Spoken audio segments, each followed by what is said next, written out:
The Falls Count Everywhere podcast would like to mention our friends at the following.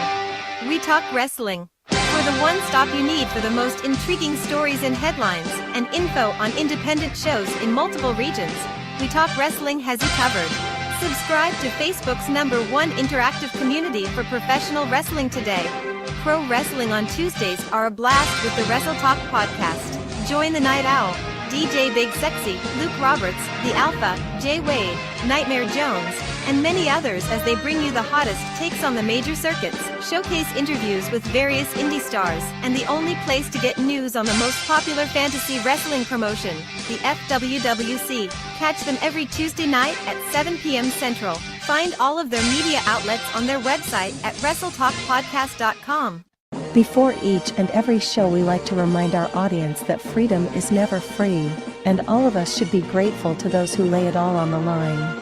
To all our first responders, military, and volunteers that help our nation every day, we love you and appreciate the sacrifices you make to protect all of us. Get ready for episode number 141 of the Falls Count Everywhere podcast, as we welcome longtime ring veteran with striking technical power to overcome his opposition, and the current Inhumane Championship Wrestling World Heavyweight Champion, Bam Bam Baker. This podcast is scheduled for one episode, where falls count everywhere.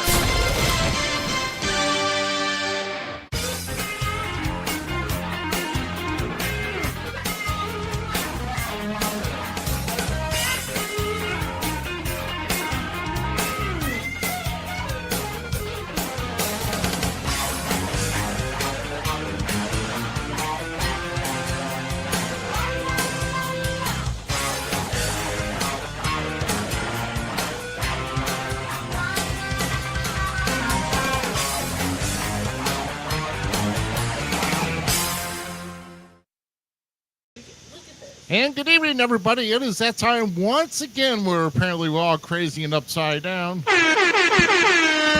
having a good time, and oh my goodness, we love. Well, okay. I kind of dug that. I don't know if he's just trying to look upside down at me, or if he's just George of the Jungle hanging upside down. No, like usual, I'm looking down at you. Ooh, yeah. That's weird. Oh, okay. I thought you were looking up to me, but I think that's usually the way around. It was down to me. Oh, my goodness. Okay. It is episode number 141 of the Falls Count Everywhere podcast. We are live, of course, on Facebook, YouTube, Twitch, and, of course, on X at FCE Podcast. So we thank you for all who are joining us. I am Rough Cut Rick Ruby here on the top left. The top right, of course, is Jump City Mouse Zmiz. And we're just hanging around. And flopping upside down is GQ down there at the bottom. And pushing the wall, raising the roof, and keeping it white.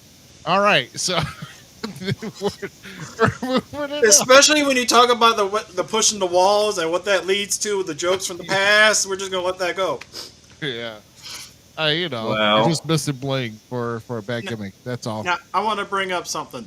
How come on our show we have to have people do the whole signing in the Facebook, but the other ones that we produced that has not had that issue?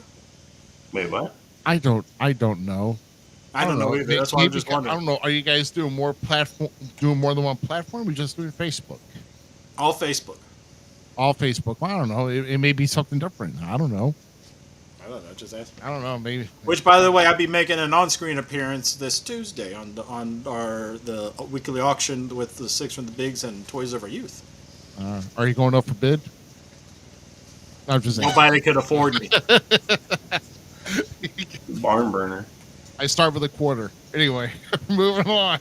Okay, the if it doesn't go higher quick, I take clothes off. So. Whoa. Okay, so back to toys. Look at this awesome CM Punk I picked up. The ROH CM Punk.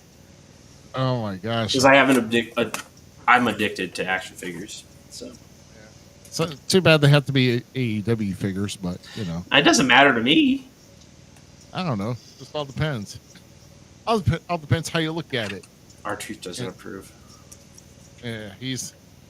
Yeah, R-Truth is always good to hang around with. I always like his stuff. Glad we started. At least I follow him on Instagram. That's probably about. Which, by the way, I mean, this is about the only time of the week that you'll see me on Facebook anyway. So, but I'm not gonna go into that. I'm not gonna go into that. Get that fixed. Yeah, He's I'm working trying. on it. I'm trying. Maybe if I campaign for somebody else's side, maybe it'll change one way or the other. Who's in chat here, real quick here? Oh, we got Facebook user. Wow. So we have he's going to do this. We have Rick Brown, and then Aaron Wallace, and I'm an action figure machine yourself. Man, I just like collecting action figures. I enjoy it. It makes me happy. Who's the action figure machine? Aaron Wallace. Well, the plastic's smarter than. I'm sorry, it's AJ Wallace. Oh, AJ Wallace. It's his cousin. Anyway, we're moving on. We're actually gonna do something a little bit different here tonight. We're gonna get right into our featured guest of the evening, everybody. To start off first, and of course, hang around for the second half of our show because we're going to be doing WrestleMania Inspirations, and we're going to get more into detail of that once we get into that part of the second half of the show. But we're going to be going over WrestleMania Inspirations, and we'll kind of pan that out for you. But for right now, we're going to bring in our featured guest of the evening, who has been well into the business about 20 years. Got to start very, very young in the business, and right now he's currently holds 2 titles. One out of a promotion in Tennessee, and of course the other one, of course, we've promoted here for Inhumane Championship Wrestling, as he is their world heavyweight champion. So, ladies and gentlemen, please put a nice round of applause together for our guest, none other than Bam Bam Baker. And somebody said, It's just like every week with me. He's just not impressed with you two up there. I have to say, fellas, I was going to showcase him in the main window, but I would appreciate more of the feature of your main with me. But I will tell you this: the pleasure is all of you guys to keep me here. Bam! Oh, it Bam, is mine, Victor. definitely. I mean, I'm for sure. always. I'm glad that you guys had contacted me. I know I haven't. I've been quite busy with my professional wrestling career. You guys have been texting me, you've been calling me, and it gets a little annoying at times. But you know what? Eventually, I was willing to come on. So like I said, guys, the pleasure is all y'all's. So go ahead with what you want from me. See, them two actually had to beg to get quality guests on the show. They had to beg for that. So please, you don't even do anything. So. DQ asked to keep being a guest on the show. He's asking for quality guests, so And quality is what you get with B3. That is one thing for sure. So. Yeah, quality, you go to a restaurant. Quantity, you go to a buffet. But I digress. Anyway. And he knows about buffets also. Hi, pot. I'm kettle. So, moving on. So anyway, Bam, and once again, we thank you very much for gracing us with your presence. Like I said, we like to showcase all the hardworking guys that are out in the local scenes, trying to make their ways, even if it means just going from state to state. We have our roads, we have our travels, we have all of our journeys to share. And that's our show was mainly all about. So I'm going to dive right in with our first question here. And of course, when you got into the business, you entered in at a very young age. So kind of tell us the story about how you got your chance to start training to become a professional wrestler and the background of who your trainers were. Right. So as you mentioned, I started training in professional wrestling at the age of 13 years old. Normally, most people who come in, you might be a young adult, things like that. But for me, I think a lot of people saw greatness already in me at such a young age. I mean, by God, I saw it. I knew of it. And I could have gone into anything. I could have gone into football, become a great NFL star. I could have went into the NBA, become one of those great basketball athletes. But you know what? My love was always professional wrestling. And I always knew that I was one day going to be an amazing wrestler. It just needed to be noticed. So when I came in at 13 years old, I walked into old school wrestling down in Hardin, Kentucky. I looked the owner in the eye, Jamie Phillips, and I said, "Bad boy Phillips, I want to be a professional wrestler." And at first, he just looked at me and he said, "No, there ain't no way this kid wanting to come in here wanting to do this." But I promised him, I said, "If you give me a chance, I'll prove it, just like I've proven to everyone else, that I can be one hell of a professional wrestler." So, hell, he gave me a chance. You know what? It is what it is. He put me in there with Brandon Thunderbolt Walker. And I'll tell you this much, guys, I've never in my whole life been tested like that man has tested me throughout my training. I remember nights, where I would come home and the next day I couldn't get out of bed from the amount of training that I had to do underneath him. For example, I had to do hundreds of sit-ups, push-ups, squats. I had to do lunges around the ring multiple times. Get in the ring, run the ropes 10, 15 minutes at a time.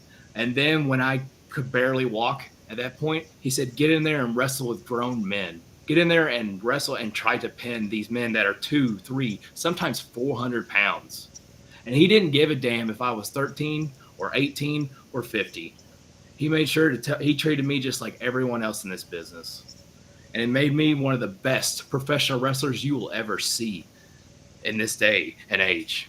And later on, as I got older, I was also trained by Ty Blade. He was also a mentor to me. He was somebody that really taught me a lot about professional wrestling, really taught me the more the showmanship of wrestling, how to tell people who you really are and what you really can do. And if people don't like that, they can shut their mouth and sit down and listen, because they'll see how great you really are. So those two are some of the greatest men I've seen that have trained me and put me into the world of professional wrestling that I am able to do today as well as I am. Wow.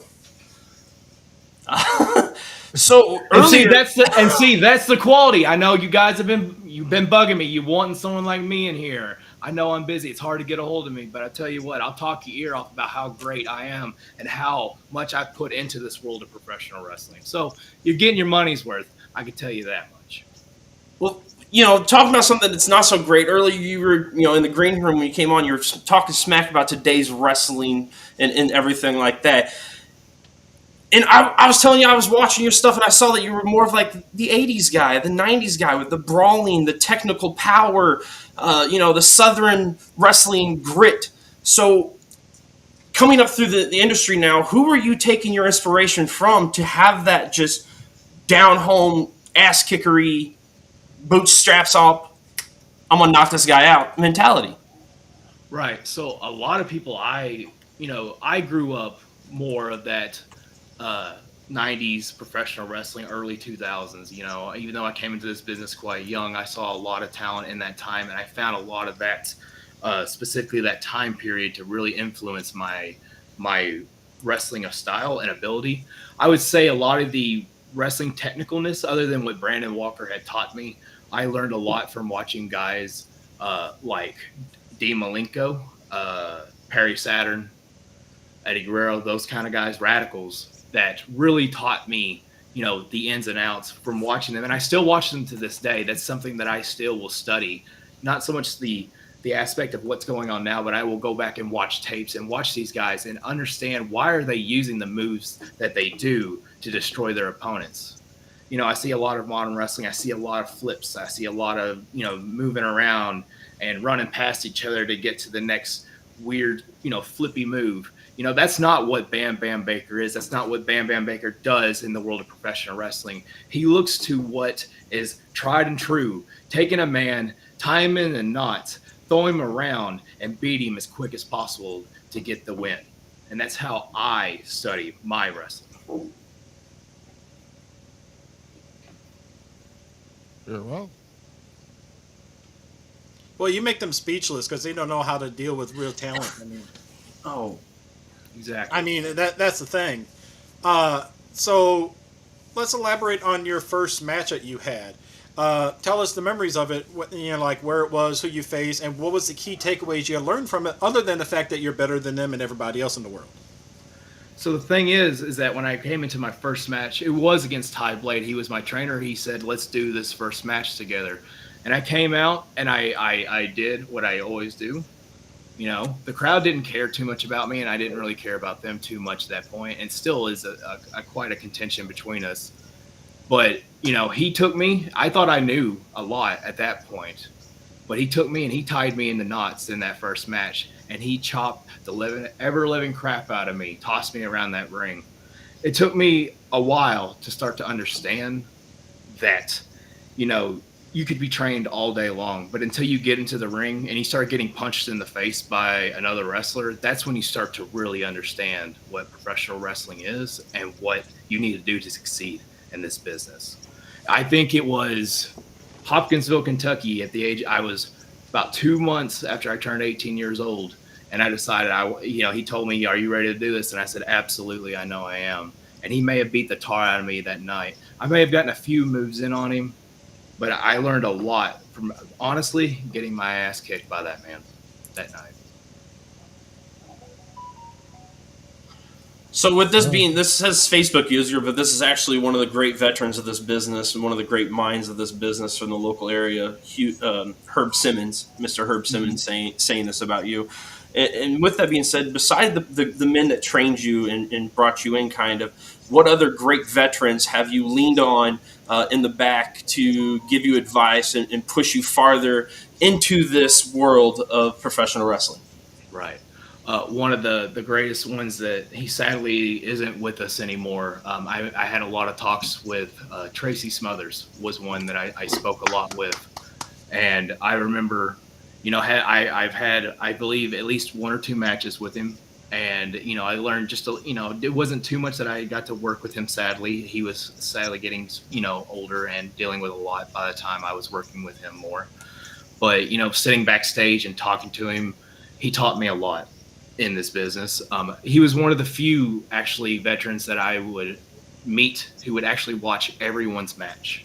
This was a guy who didn't have to do that. He had done everything that he wanted to do in this business, but he would still make sure he watched everybody's stuff. And he would tell you just truthfully, like, hey, I saw you try to do that suplex on that guy and he reversed it this certain way.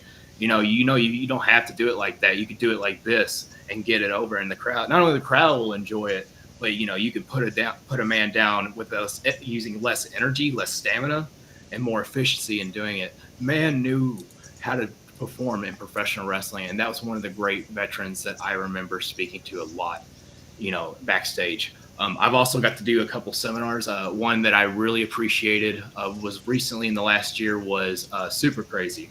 He was quite an amazing guy to work with. I would love to do a match with him sometime, showing what I have. He showed me a lot in doing seminars with him. I'm not I'm not a lucha libre kind of like, doing a lot of that, but he did teach me actually some unique submission holds and some unique pins that I still think are amazing. And I would love to, I've been trying to incorporate some of those that what he taught me into my ring style. I try to find a good mixture of a lot. So that was one that I really picked his brain and really found out a lot of things that he had taught me. One of the most underrated guys in my opinion. It's super crazy. Absolutely. And it's funny because, people are like, Bam, you're a terrible person in general. And I said, you know what? I really don't care. You can talk all about how much you don't like me, but I'll tell you, I'll give you this much, Super Crazy is actually one of the most unique and nicest guys. I talked to him and he was still like willing to talk to me. Most people don't. Most of the wrestlers don't want anything to do with me. But he was unique in that he was kind to me and was willing to teach me, a lot of things when I talked to him and worked with him in a seminar. And like I said, he may not like me after he wrestles me one day, but I would sure as hell would love to be face to face with him in a ring sometime for sure. That'd be sick. Definitely. So, what characteristic or fundamental element do you feel is missing with most of today's pro wrestling performances?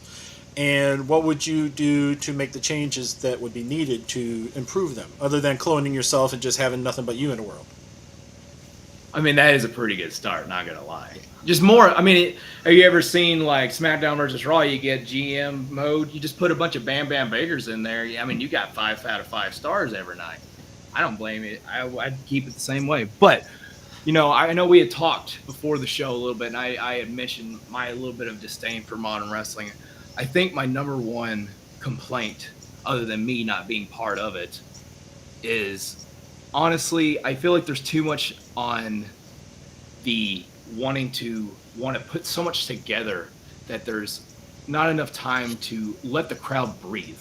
I think sometimes when you have these guys going at each other and they're going super quick, trying to hurt each other, but it doesn't feel it. I don't know if you guys ever noticed that, but there's this feeling of they just don't wrestle. And it's this feeling of, I get that they're, compared to 20 years ago, they're more athletic now and they can bounce around and do a lot, but I don't feel what professional wrestling was. I don't feel it when I watch modern wrestling now. I see a lot of guys who can do really cool flips. I see them doing the moves of yesterday.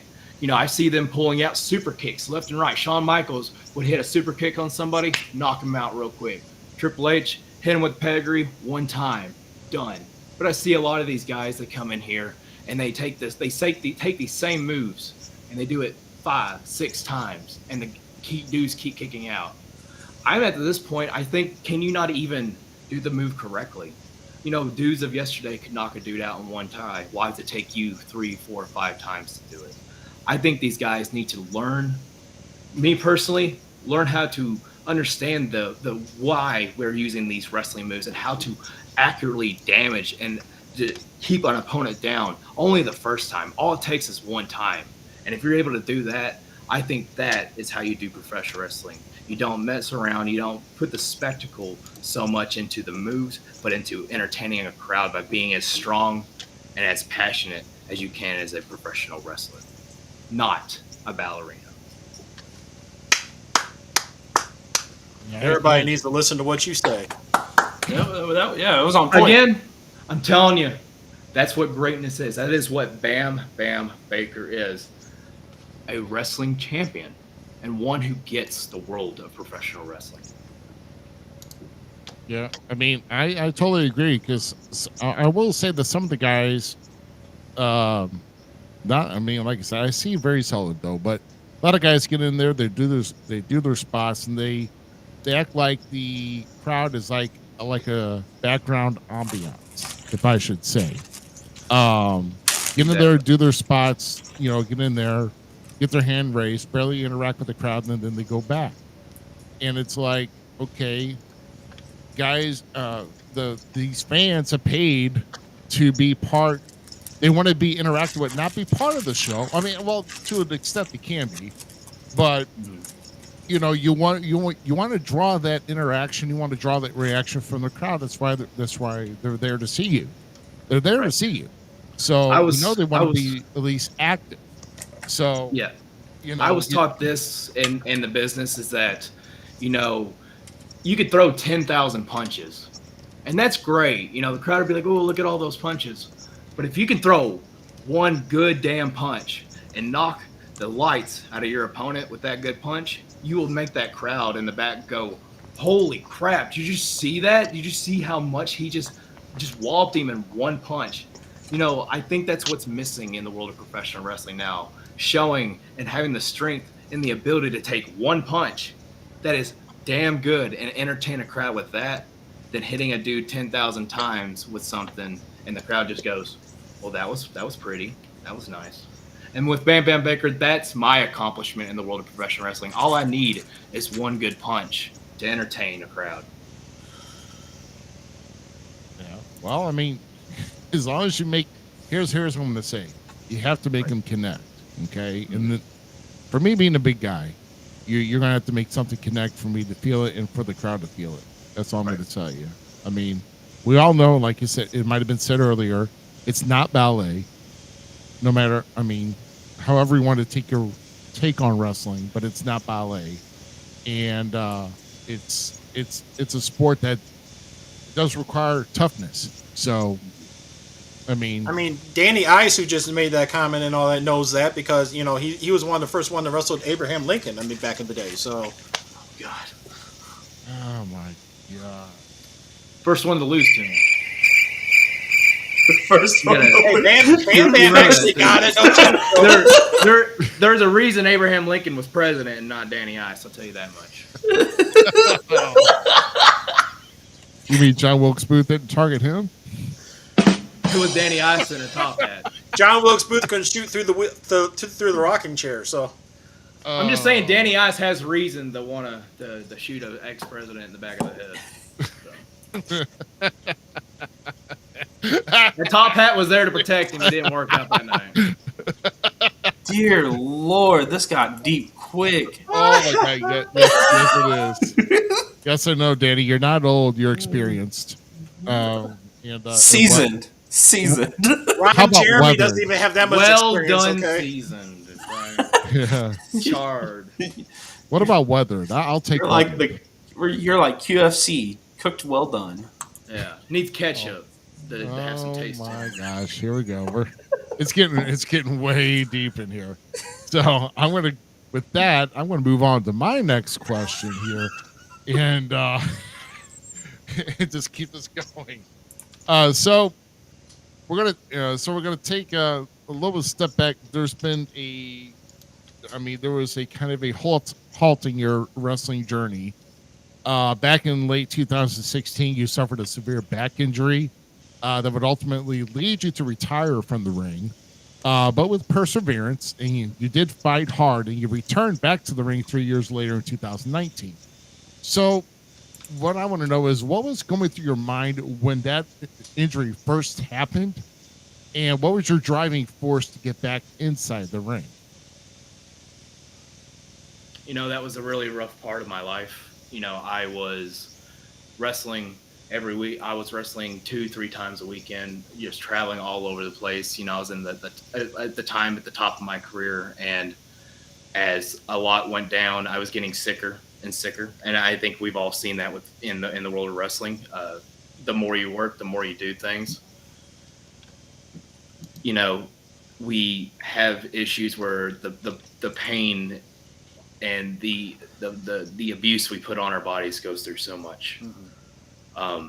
I remember around this time I was, I would train as hard as I could, but I had, extra support knee braces on my knees. I had to work through issues with my knees. I was having problems with shoulder injuries. But the real main thing that happened when that afternoon that time was I herniated my very significantly my L4, L5. If you remember Shawn Michaels' injury when he hit the casket, It was the exact same injury. Man, that's crazy. And it was, I will not exaggerate. I've been wrestling for well over probably near 15 years at this, fully almost at this point. And this is, no matter wrestling other than that, what happened there has been more painful in my life. I wanted to keep wrestling. I went to doctors and I said, how can I get something? Can I just take something? Because I love the world of professional wrestling. I want to still be a wrestler. I don't want it to end here. And the more I kept trying to come back, I would take a few bumps, in the business, and it just got worse. It got to the point where I had significant sciatic pain in my I believe it was my right leg, numbness, weakness, nerve pain, real bad. I couldn't walk without a cane, to the point I was in my mid-20s and couldn't walk. Took 10 months to be able to convince them to give me surgery that I needed. And even then I was told I would never wrestle again at that point. They said, you could never do this again. And I tell people all the time, if you ever watch, you remember the WrestleMania 14 Shawn Michaels Stone Cold match? It's a classic in itself. And we all know it ain't his best match, but it's still a damn classic. I still find it an amazing match that I still watch to this day. But if you ever see his face in that match, when he is wrestling in that match, those are not, some people say, oh, he was faking it, or it was just, that's as someone who lived through that exact pain and knew what it felt like for 10 months straight, continuous, that man was in absolute pain. And I know people have problem with Shawn for the way he's acted in his past. But like, that's one hell of a performance to put on and still be in that much pain. Because that's, I talk about how great I am, but hell, I couldn't do that at that point. Even I couldn't do it. When I recovered, it took me about 2 years, and I had that, they always talk about the itch about getting back into professional wrestling. They talk about, God, you can't walk away from it. How many guys have you guys seen that retired? They always come back. And that was for me too. About 2 years in, I was like, I have to. I would rather, go through potentially that pain again, just to be able to step back into the ring and perform in front of people.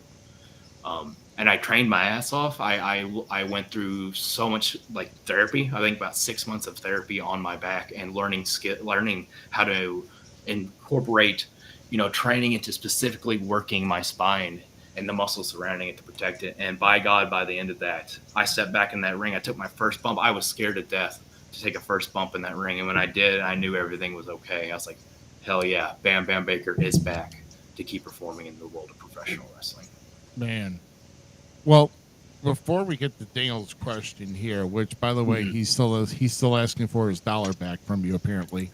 As long as he pays the interest on it, he can get that $1 back. All right, so just $2 interest. So go ahead. Yeah, I was gonna say exactly $340, buddy. $350, buddy. So let me ask you this, because I know in timeline we're talking here, and like I watched that match live. You're talking about WrestleMania 14, and I could tell you, with me only being in the business about 2 years, I could tell grimace and pain already. So I know for a fact that the way that he's moving, he was in serious 100% pain. How he carried out, I don't know. But what I want to ask is this: if that match and that incident had never happened, and you suffered your injury, not even seeing that, would you still have had the inspiration to go and do the drive and get back in the ring if you never saw that Shawn Michaels match? I think so, because, I'm a big fan of Shawn Michaels, at least 90s Shawn Michaels. I'm a big fan, and I grew up watching him. He's one of the few inspirations I have, from that time, beyond just like more technical stuff. I watched him, and I learned a lot about showmanship. What I think is the correct way of showmanship is, you can go in there and you can do a few flashy things, but you can still be a technical wrestler. You can still go put on a hell of a performance and take things down, But still, I watched a lot of wrestling. I grew up, like, some of my earliest memories is watching professional wrestling. That was something that my family was big fans of. I was raised in a home where we always talked about wrestling and saw a family get together on to the TV and hoop and holler and go absolutely nuts to watch it. It was part of essentially my blood at this point. I didn't have wrestlers in my family, but I had wrestling fan in my blood, since an early age. And I think becoming a wrestler and having still part of that fandom in me, I couldn't step away. Like, no matter what, I was always going to try. I try to convince myself to just settle down and just, it is what it is. My career is done with. I can help others. But I said, as it grew in me, it's like a disease. It just says, get back in that ring, perform, do something. Even if you can't wrestle the way you used to, you still should do the best you can and still put on a hell of a performance. And that's, I think, even not watching matches like that and knowing the pain and seeing them keep going, I think, no matter what, I would have kept going through this. Yeah. No, well, very good answer. Because I think we would just want to carry on in life and try to get back to where we were. So, right. Like I said, Shawn Michaels was an inspiration to that, but there have been others too that have been injured too. Say for instance, much more catastrophic circumstances, but think about Ric Flair and his plane crash. Right. Way back when he first started. He should have been done like in 74, 75. But he fought to get back. So, and I think that shows, like, not only with that, like, it was early in his career. He hadn't become, the Ric Flair we all knew him as, and he came back from a literally crashing out of the air, and breaking a back, not just from wrestling, but like life-threatening situations that could be traumatic. Hell, it could have gone beyond physical, but traumatic experiences like that can really affect someone mentally and physically. But he went on to put on a 40-year-plus career, being one of the best professional wrestlers I had ever seen to put on a show, both in showmanship and technical ability. a man who could go 60 minutes every night wrestling guys like Ricky Steamboat and wrestling guys like Lex Luger and Sting and all these guys, and still walk away just being like, I could do this tomorrow night, no problem. Time out. Luger wasn't going no 60 minutes. I was gonna say Flair had to carry Luger. Hey, the Lex Express may have stalled, but let me put the man over a little bit. Stalled, and it's burning, but you know what? It's still here. He's still here. He can be our American hero. So let me have that for him. I'm not gonna lie. That Express got stopped by Bruiser Brody early on. I was a Lex kid. I'm not gonna lie. So I love the torture rack as a kid. Dude, that was one of the greatest moves, bro. But I think it's dumb now. I'm just like, all right, you know, whatever you want to do. But like as a kid, you're like, he's breaking him in half. You know? Love it. So you talked about some of the biggest, matches like Flair has done and everything. So who would you consider to be your biggest in-ring rival, or your best opponent to wrestle against? And what would you consider your most memorable match of your career so far? Let's see. To me, I always go back to I don't know if you've ever met him. He was somebody that I had been trained with. I believe he was trained by Brandon Walker himself too. Trent Ware. He was someone he still wrestles to this day. I've seen him on I've seen him up all over the country, up in Canada. I've seen him on I think it was what is it, AEW Dark, YouTube, I believe that's what it is. He's wrestled on there as well. Amazing talent. I think he's overlooked a lot. One hell of an athlete, and early in my career, me and him fought a lot. We would have multiple matches over heavyweight championships. And we fought both in Tennessee and Kentucky, multiple promotions. And I would say he brought the absolute best out of me. I never saw eye to eye to him in the wrestling thing. He, just because I still feel like I'm better than he is. But, I will give him the credit he's due. He's one hell of an athlete. I've never seen a man who could fly through the air like he does. Like, it just feels like if you've ever seen him wrestle, it's like he just freezes in the air. Like, I've never seen a man do that, and it always amazed me to see him do that. And when me as someone who's more technical, I'm more of a powerhouse, want to suplex you around, beat on you. He was more your high flying, brawler, and it was like the perfect mix of different styles clashing against each other. And that was one man that I feel like is my rival in wrestling. My greatest match, that one is kind of hard to tell. I've had many matches where I've just absolutely loved, and I've had people who also said that I've had great matches that I just didn't care too much about, and I think that's just subjective. But I really appreciate. I recently won the Inhumane Heavyweight Championship from Brian Idol, and I think that was a great match, and I was very happy with that. That's one that recently I think was a hell of a match. I also wrestled. What I think was my other best match of 2023 was a young man named Robert Murray. He's wrestled out of Tennessee. He's going to be wrestling actually at the Arkansas show that the April 13th one in Inhumane. One hell of a talent that I think is overlooked. I think he has a beautiful future in the world of professional wrestling, and I would love to see more of him getting talked about. I think he really pushed me to put on some amazing matches in 2023, and I would love to have more of those with him. And I think he needs to be noticed more. All right.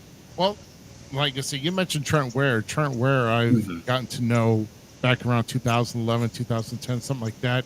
Back when I was part of Renegade Pro Wrestling in Metropolis, Illinois. Right. And that was Danny booking for Danny Ice booking for that, and ran by Tojoy Yamamoto Jr. And then, of course, eventually getting back in touch with them to when I was starting OSCW in Evansville back in 2017. And I'll tell you what, him and Juno Granger probably put on one of the best opening matches I ever had see on the card. And that was fantastic. So, but I totally agree. Trent Ware is like I don't know why he's not gotten picked up anywhere else. Right. AEW Dark, yeah, it's nice and notable, but a guy like that should be at least in NXT, in my opinion. At least Right. getting that underhand experience and get that big time in to learn something big. So Right. And it was like me, Trent, some other guys that were trained by Brandon Walker. We had helped train guys like Blake Christian, and you saw guys like him go on to NXT and do a lot. And I sometimes be like, I think about Trent, and I wish I'd love to see him do more, because I see the heart and the passion in him, and I know that's what he wants, and I think I think he will make it. I think he will make it to the big AEWs, the NXTs, what have you, and WWEs. But I hope it's sooner rather than later. Yeah, absolutely. So I'm going to actually get back here. I know I casually mentioned it up here. Sorry. Mm-hmm. So Daniel asked here, do you fear of messing up badly during a match that it could be your last? How was after your injury now? How is any of that thought gone into the process at all? Before my injury in 2017, I'd said no. I said, hell, I can do this forever. And I know that I can put on a performance and not have to worry about it ending. But after that injury, the worst pain that I've ever felt, I have to be more careful. I have to watch myself. I have to make sure that, I can still put on a performance, but, I have to really make sure that not only am I being, watching out for my opponent and seeing what they're trying to do to me and not try to end my career, however the hell they want to, but I have to also make sure that I'm not doing something stupid, that I go out there and, just to entertain a crowd and do a flip somewhere and land the wrong way and end it all right then and there. I think that, to me, is something I have to pay attention to. And I have changed my style of wrestling as time has gone on to better help myself. But at the same time, I am going to make sure that when I do change my style, that it's still one hell of a performance. And I'm going to take down everyone in my path when I can and how I can to the best of my ability. Oh, yeah. And trust me, we're going to get to that here very shortly in regards to what you have upcoming here. But right. I think Zmiz has got our next question here for you. So it has been mentioned that you just recently won the Insane Championship Wrestling Heavyweight title. And with all the titles that you have, niched off, which one has been, oh, there's that beauty. There it is. Look at this. And it looks even better around my waist. Can you believe that? No, I can't. And the color you're going to tell us. So. Oh, I don't have to tell you. I can show you. Right here. Why am I getting that whole, do a turn on the catwalk? You better be glad that I wasn't posing for Plager earlier, because all there would have been was just a belt. And dear. I know you're too poor to pay for my OnlyFans. No. Okay, besides that title, which one of the titles or accomplishments from this ring life has been your crowning achievements, my friend? I think we had talked about it. I'm also holding the Swag New Hope Championship as well. I have that as well. If you would love to see another beautiful title, please, yes. Gold belt, guys. Gold belt, guys. Take a look at that. Oh, damn, you're heavy. It's okay, baby. All right. Look at that. Look at that beauty. Come on, nice. For me. Nice. It's very nice, and I love this belt. It's very nice. Defeated recently Lex Bain in Huntington, Tennessee. He thought he could take this title from me. It ain't gonna happen tonight, baby, because it's still around the waist of Bam Bam Baker. But I love this title to death. But there's still another title that I really appreciate, and it has some sentimental value to me. That was when in 2016, I was a 2-time NWA Southern Tag Team Champion. That was something that I really appreciated at the time. It was me and a man named Stevie King, worked out of Kentucky. At the time, I believe he no longer wrestles with us, and I love him to death. He's a very good friend. When I was put with him, they were like, "You're gonna wrestle with him." I'm like, okay, whatever. I've always been just wanting to wrestle by myself. definitely more of a singles competitor. But, working with Stevie King, this absolute monster of a man. Dude was so big and he was so strong. I've never met a man who could just toss 300 plus people in the air like it was nothing. Scared me to death. We had a tag team move that we would plant someone down, and I would actually take him and have him body slam me on top of him like a senton. And it hurt me a little bit, but you know what? Seeing Stevie King just taking my ass and throwing me up in the air and hurting another dude with my body was quite the spectacle to watch. But that title there was something that meant a lot to me working with Stevie. I got to learn, that's one of the few wrestlers that I get along with. And he helped me to, for the first time get along with other wrestlers. And it's gotten better over time, but he was the first one that really taught me how to be in tag team, not so much singles competition, but how to work a tag team. And we worked our way up to being a 2-time NWA Southern Tag Team champions there in Kentucky. And that was probably one of the greatest championship reigns that I remember, at least enjoyable for me. And it's weird to be a tag team. That's my most number one. But, life has a weird way of putting us over, I guess. You got a mad respect for the tag team world, because tag team wrestling, you can only trust yourself right now. But you had to put faith in somebody else, and to find somebody that had the same mentality as you, that's a whole different kind of ball game. So you got to give props to yourselves to mold. Yeah, sometimes people wrestle with the same person so much they're carrying them so much. Rubinos. So yeah, that was the thing that I had to walk away from. It's like, how the hell are you going to wrestle with me, Stevie? I am who I am. But, we worked together. We would go to these shows. We would ride together. We would talk to each other. We'd figure out moves. And he slowly helped me to open up to understand the benefit of tag team wrestling beyond just singles competition. And I do appreciate the man for that. So you've proven that you have so much talent just in one pinky that almost everybody on this show that we ever had on the show has had.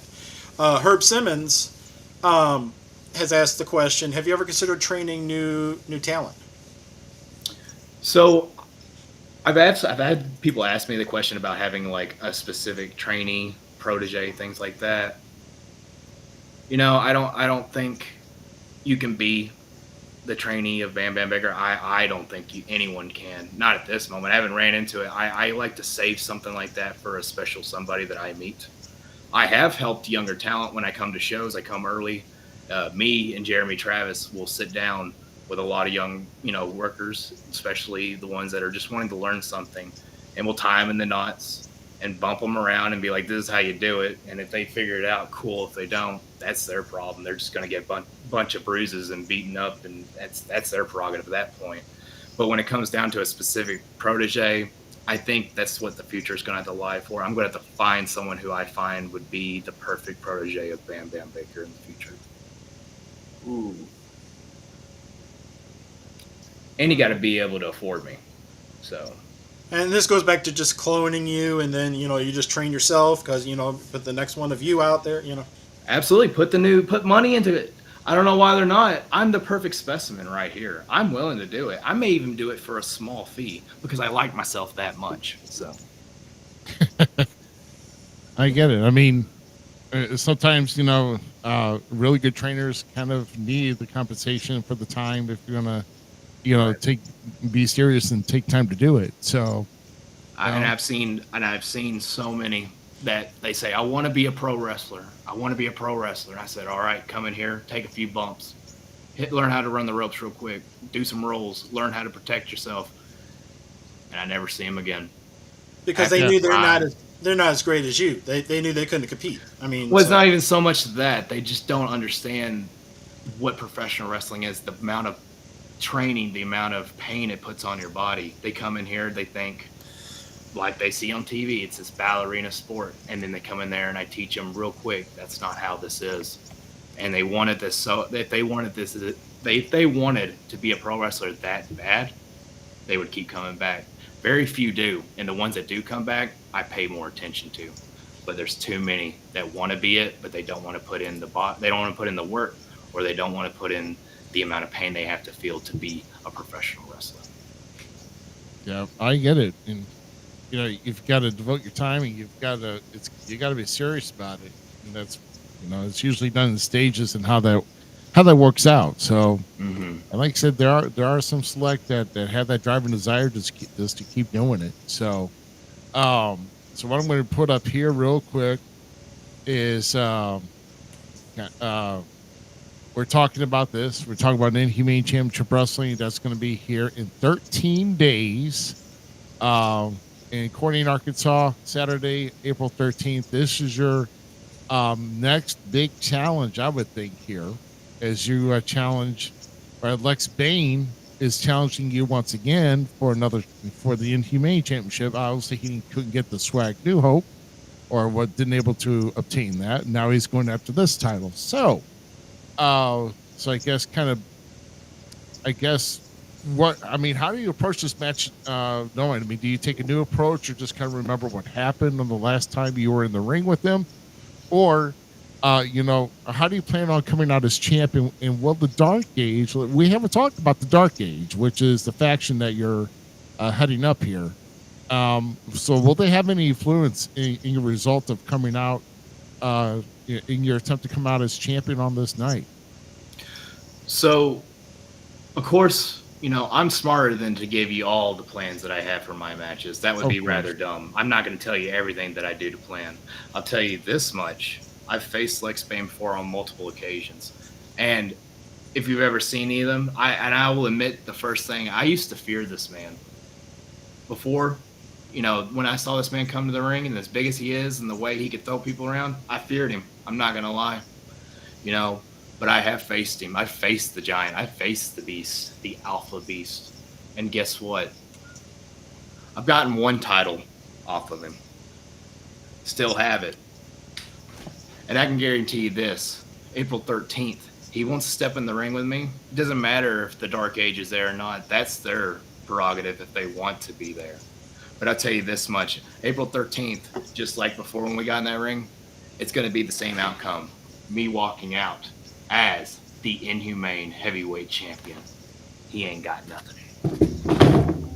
Wow. And then the biggest thing that you think about is how can he become more uglier, and you're going to prove it just by beating that face in. So take that face paint that he has and just move it right in his eyes like piece of crap.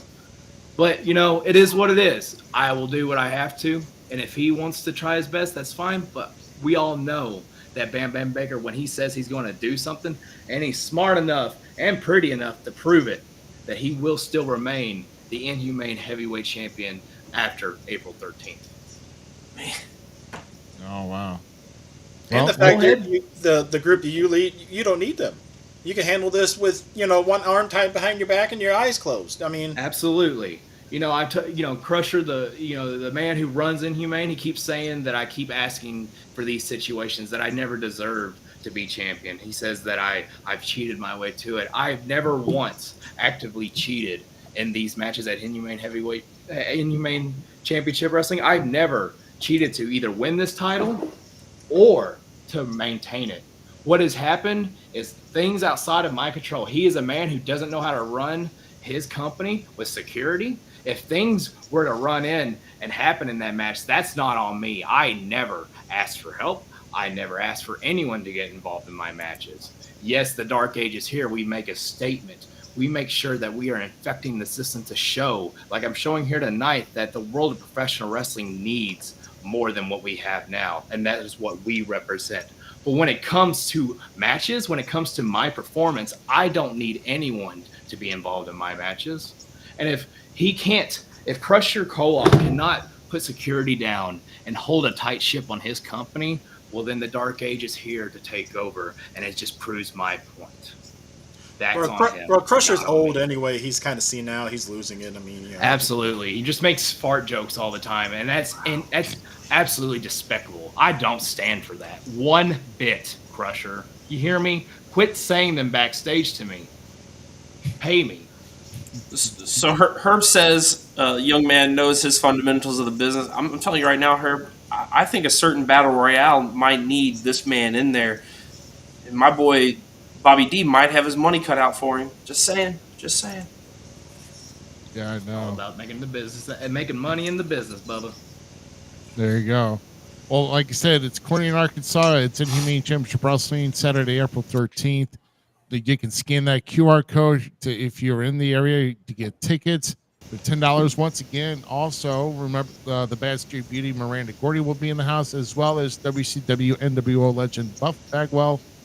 And us. And what? And us. And oh yeah, that's right. We're going to be down there too. Of course. Yes. And I did want to make a statement. It'll be good to see you guys. I know that you are one of the few that do appreciate me down there in Inhumane Championship Wrestling. It'll be good to see you guys. I hope that you will, buy some of my merch while you're there. But I'll tell you what, I know that Buff Bagwell will be at Inhumane Championship Wrestling. I know he's not involved so much with the wrestling aspect. He's there to take pictures with the fans and just show up. But I'll tell you what, if Buff gets in my way, it's going to be an absolute terrible decision on his part. Because I don't think Buff Bagwell, though he's been in the NWO, he's been in WCW, even the WWE, but I'll tell you what, if he steps in my way, he doesn't understand what makes me the great Inhumane heavyweight champion, Bam Bam Baker. And if he wants to find out, he's more than welcome to. All right. Because Baker's the stuff. Yeah. Well, I've got a better physique anyway. So I'm sure there's going to be some sort of confrontation, I'm sure, because I'm sure he's going to want to beat the guys that are actually going to be part of the show. Yeah. So with that being said, I know we're getting close to our time here with you. Let people know where they can find you on social media, if you have a website and anything else, and how they can follow Bam Bam Baker. Right now, you can follow me on Facebook. I know this is being live streamed on Facebook, so all you have to do is go on Facebook. It'd be facebook.com/Real Bam Bam Baker. You can see my gorgeous face and everything that I, do to push where I'm going to be, where I'm wrestling, who I'm defeating, and what titles I'm holding.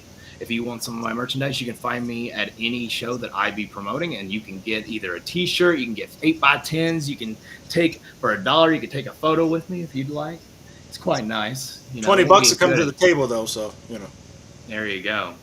With interest. I am a big fan of charging interest at the table. If you buy that 8x10 for $8, and you pay me back later, it'll be only $15. 2 payments, actually, of 6. And they get free spray down with air freshener because you know how those wrestling fans can be. They are. I'm not gonna lie, boys. Them wrestling fans, grungy. Makes me, of all the things in the world of professional wrestling, I keep coming back to it, but the one thing that makes me not really want to come back is the amount of BO I have to smell when I walk through that curtain. I swear to God, it's the worst. In Arkansas, it's pretty damn bad. You guys would know that. I think it's part of the locker room, but I think I'm kind of biased on that. But I make myself smell quite nice in the locker room. I appreciate the smells that I try to give off, the aroma. A lot of boys, they want to Vicks Vapor rub it up, and I'm not into that lifestyle. I'm more of a nice Vicks? old man, Old Spice, kind of man. I mean, it is Arkansas. It's where a mom and dad and a brother and a sister go out to a show and only pay for 2 tickets. There you go. Oh my God! A lot of Bruton English leather. So I mean, wow. You gotta love to hate me, Bubba. That's all I can say. Well, I'll tell you what. Like I said, we appreciate your time. I know you are running kind of a tight schedule this week. These upcoming weeks, and so we thank you. We wanted to make sure we got you on, and also kind of talk about the Inhumane Championship Wrestling, and of course the future you. You've got a really good story. So we appreciate your time, and like I said, we'll see you down to 13 weeks. 13 days. Why do I keep doing that? I keep stretching time out. Sorry about that. But it's all good. But no, we'll see you down there. Like I said, we'll all be down there, and hopefully we'll see. I'll be interested to see what happens if Bam Bam Baker happens to do a face-to-face with Buff, and see what kind of trash we get flinging back and forth. I got a smartphone to say wild and out. Yeah. Absolutely. Everyone's gonna have. It's not gonna be World Star, but he can bring his stuff, and I'm gonna bring mine. And if he has a problem with that, he can talk to me in the middle of that ring. So. Ooh. Yeah.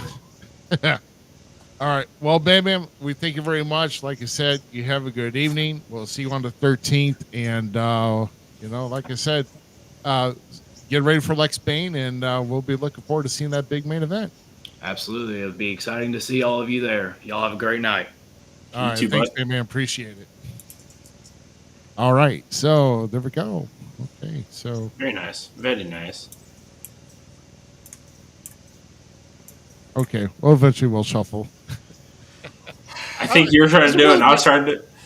It's bad. I get like that flashback to like I have the '80s flashback that where we had to like move the tiles to like figure out a plastic square. That's what this like camera is figuring out. Is what that's like.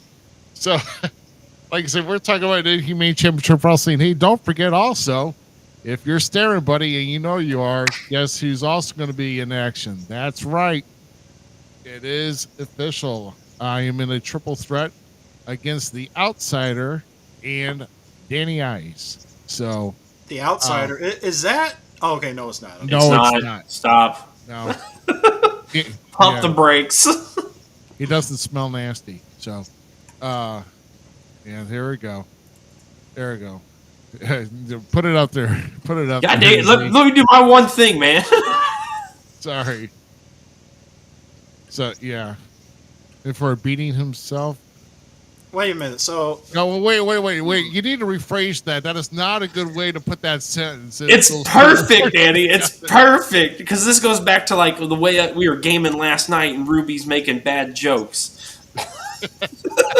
wait a minute. So Danny has Lindsay. Ruby has Trisha. Nah, I ain't going to lower myself to go manage somebody called the Outsider, so never mind. Wait, what? He's not affiliated with Hall or Nash or the NWO, so it's He doesn't want you as a manager. I'm just saying, have one great manager there and two old broads. You are going to get kicked in the face. Boy, and I will gladly hold you down to do it. You're just asking for it, man. I mean, hell had no fear like a woman scorned. You're going to get it like to the third Let power. Lindsay kick y'all's tails. First of all, y'all. Okay. Don't be putting y'all in this at all. Hold on. Second, you need a step ladder so she get up to at least Ruby's tail, which sags anyway. So Oh my God. How about you go to keep promoting? Yeah, shows, I'll tell you what. I'm gonna kind of take this down a little bit. We've got our upcoming shows coming up here. There. So, yeah. So we got about 2.5 minutes here. What? It's me. Sorry. Oh my God. I'm gonna go take a shot while this upcoming shows reel is going on, and then hopefully I can breathe better. So. You need little trees, bro. I'm not smoking, bro. I'm drinking. That's mints. You look better after I drink. High quality mints. Local shows. Here we go. Here we go. See you in 2.5 minutes. Here we go, guys.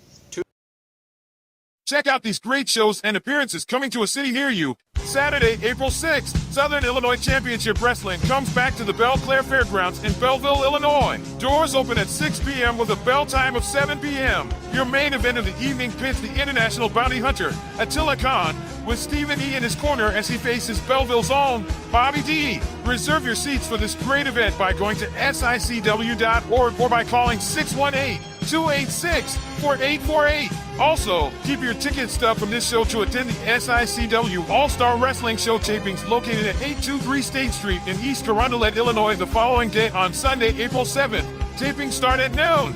Saturday, April 6th, American Championship Wrestling returns to Mountain Grove, Missouri at the YMCA located at 1 YMCA Drive. The new ACW Tag Team Champions Zero Tolerance, new ACW Ladies Champion Judy Azul, and ACW World Champion The Real Boss, Xavier Frost will be there defending their championships. Doors open at 5 p.m. with a bell time of 6 p.m. Front row seats are $10. All other tickets are $6. Get your tickets at the door or get them in advance by going to acwtheshow.com. Inhumane Championship Wrestling returns to the Ainley Community Center in Corning, Arkansas with a big card on Saturday, April 13th. Your featured attractions on the show are the Bad Street Beauty Miranda Gordy and WCW NWO legend Bob Bagwell. Doors open at 6 p.m. with a bell time of 7 p.m. All tickets are $10. Children 5 and under get it free. Scan the QR code on the poster to get tickets in advance or for more info find Inhumane Championship Wrestling on Facebook. Saturday, April 13th, Illinois Elite Wrestling returns to the Elks Lodge in Granite City, Illinois as they present Phase 1, Anarchy and Assault. One of the main attraction matches features a Tag Team Championship unification match as NGW Tag Team Champions, the Executive Order, face off against IEW Tag Team Champions, a boy and his monster. Doors open at 5 p.m. with a bell time of 6 p.m. Door ticket prices are $15 for adults, $5 for kids. Kids 5 and under get it free. To save money on adult tickets, purchase tickets in advance by visiting IllinoisEliteWrestling.ticketleap.com. Ignite Pro Wrestling comes to McLeansboro, Illinois for a huge wrestling card at 803 West Randolph Street on Sunday, April 14th. Doors open at 2 p.m. with a bell time of 3 p.m. B. Rad, Peyton Ayers, David Lee Walker, and many other names are scheduled to be in action. Ticket prices are $12 for front row and $10 for general admission. For more information on this event, visit Ignite Pro Wrestling LLC on Facebook. Remember, fans, without you in the seats, there is no wrestling. Make sure you make plans to attend these shows, and we'll see you at ringside.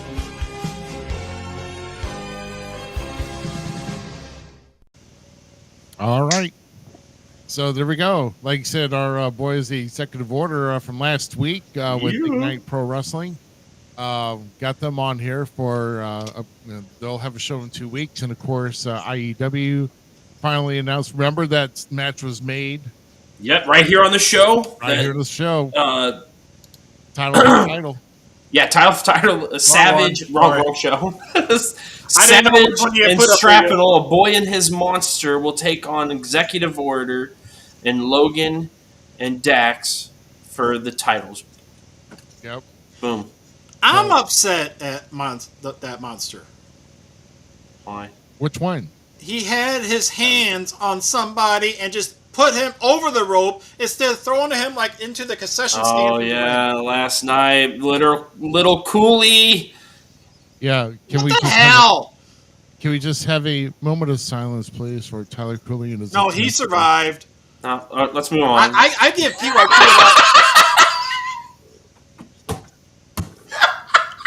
I wear my Coolies for you, buddy. Hopefully you're okay. Wait, Ruby. Where's the cup? Yes, that's funny. I don't know. There's my That's hater so race good. kind of Oh my god. lately. So yeah. I give PYT a lot of credit though because they're the one that threw Tyler Cooley into the Rumble. So. Oh, Virgil did. Mr. Virgil did. He is PYT. Well, whatever. It doesn't matter. Yeah. Oh my goodness. So And Chris Cade came out as a IWA World Heavyweight Champion. He snuck in there, and supposedly there's some finascal, like, oh my god, he's not supposed to be there, whatever. He's your champion. Good job, buddy. Good job. And then on another side of the world, or at least another side of the state, good Lord, all hell broke loose with a riot and everything. But that's what happens when you get things. right. One other show that you didn't mention, which is in 2 days, which I did share both We Talk Wrestling and Falls Count Everywhere, which would be another of the weekly auctions that we produce for Six from the Bigs and Andy's Toys. All nothing but wrestling. All wrestling. WrestleMania themed and wrestling and everything. Pop figures, action figures, everything. Okay. I popped in last week. So Hop in this week and spend some money. Yeah, you want to spend the moolah on some wrestling memorabilia. So, is there any wrestling pops that you need? see, I like to. I'm a hunter on the. I hunt. I want to find it in the wild. I'm a wild guy. I don't like to just playing. There it is. Is there any like a particular couple that you're looking for? I'm looking for the green suited Ted DiBiase right now. There you go. And it's not cheap, so put it up like, right next to your belt I know what it's valued at, and it's not cheap. So, right. I think I only grabbed the black suit one. So, yeah. I also got Becky 2 belts though. So, Don't care. So how about this, guys? Should we? I do have a group of. I know we didn't get to do the segment with Bam Bam because he was all seriousness and he might have just made fun of me. So I don't know. So No, that's a given. Should we get gold or not? Yes, gold. Yeah, We do want to get gold. Okay. always. So you do want to get gold. Okay. So in that case, let's get gold. There we go. This week's Wrestling Gold Beams, everybody. And guess what, guys? We actually have a sponsor here tonight. Yes, the World of Wrestling did it again with another remake of a Rockstar another addition to a Rockstar Classic. That's right. Look at Red Dead Redemption 3. Featuring Hangman Adam Page. Dude, I'm not gonna lie. If Hangman and Adam Page was like a costume I could get in Red Dead Redemption, I would totally do it. I'm not gonna lie. Hey, why not? The Adventures of the Hangman. Be running around saying cowboy shit. Right. Oh my goodness. So as long as you don't have anything broke back in the storyline, that's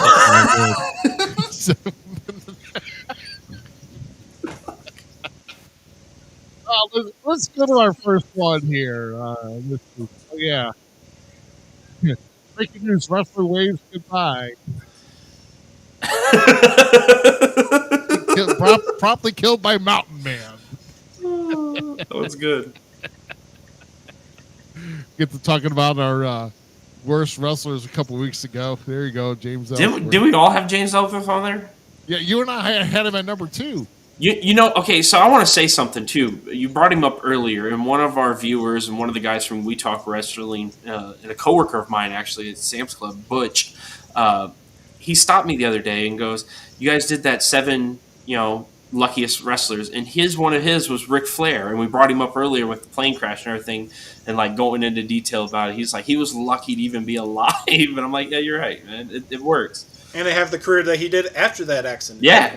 I mean, yeah, absolutely. So, yeah, there you go. I liked. He's getting ready to get it right in the freaking canvas, man. That reverse choke slam. Yeah, I wasn't a fan of it. What about you? Were you a fan of the reverse choke slam? Only if it's a guy under 200 pounds, but that's about it. Because they can really smash him that way. Oh, that's awesome. Sorry. But it worked for James Ellsworth. He took a beating and didn't affect his facial features one bit. Not even his chin. Still chin. Moving over. actually, I think it went in a little more. Yeah, probably so. Here you go. Ponder this one. Nick Gage is just a white millennial New Jack. Oh my god, that is such a. Oh my god.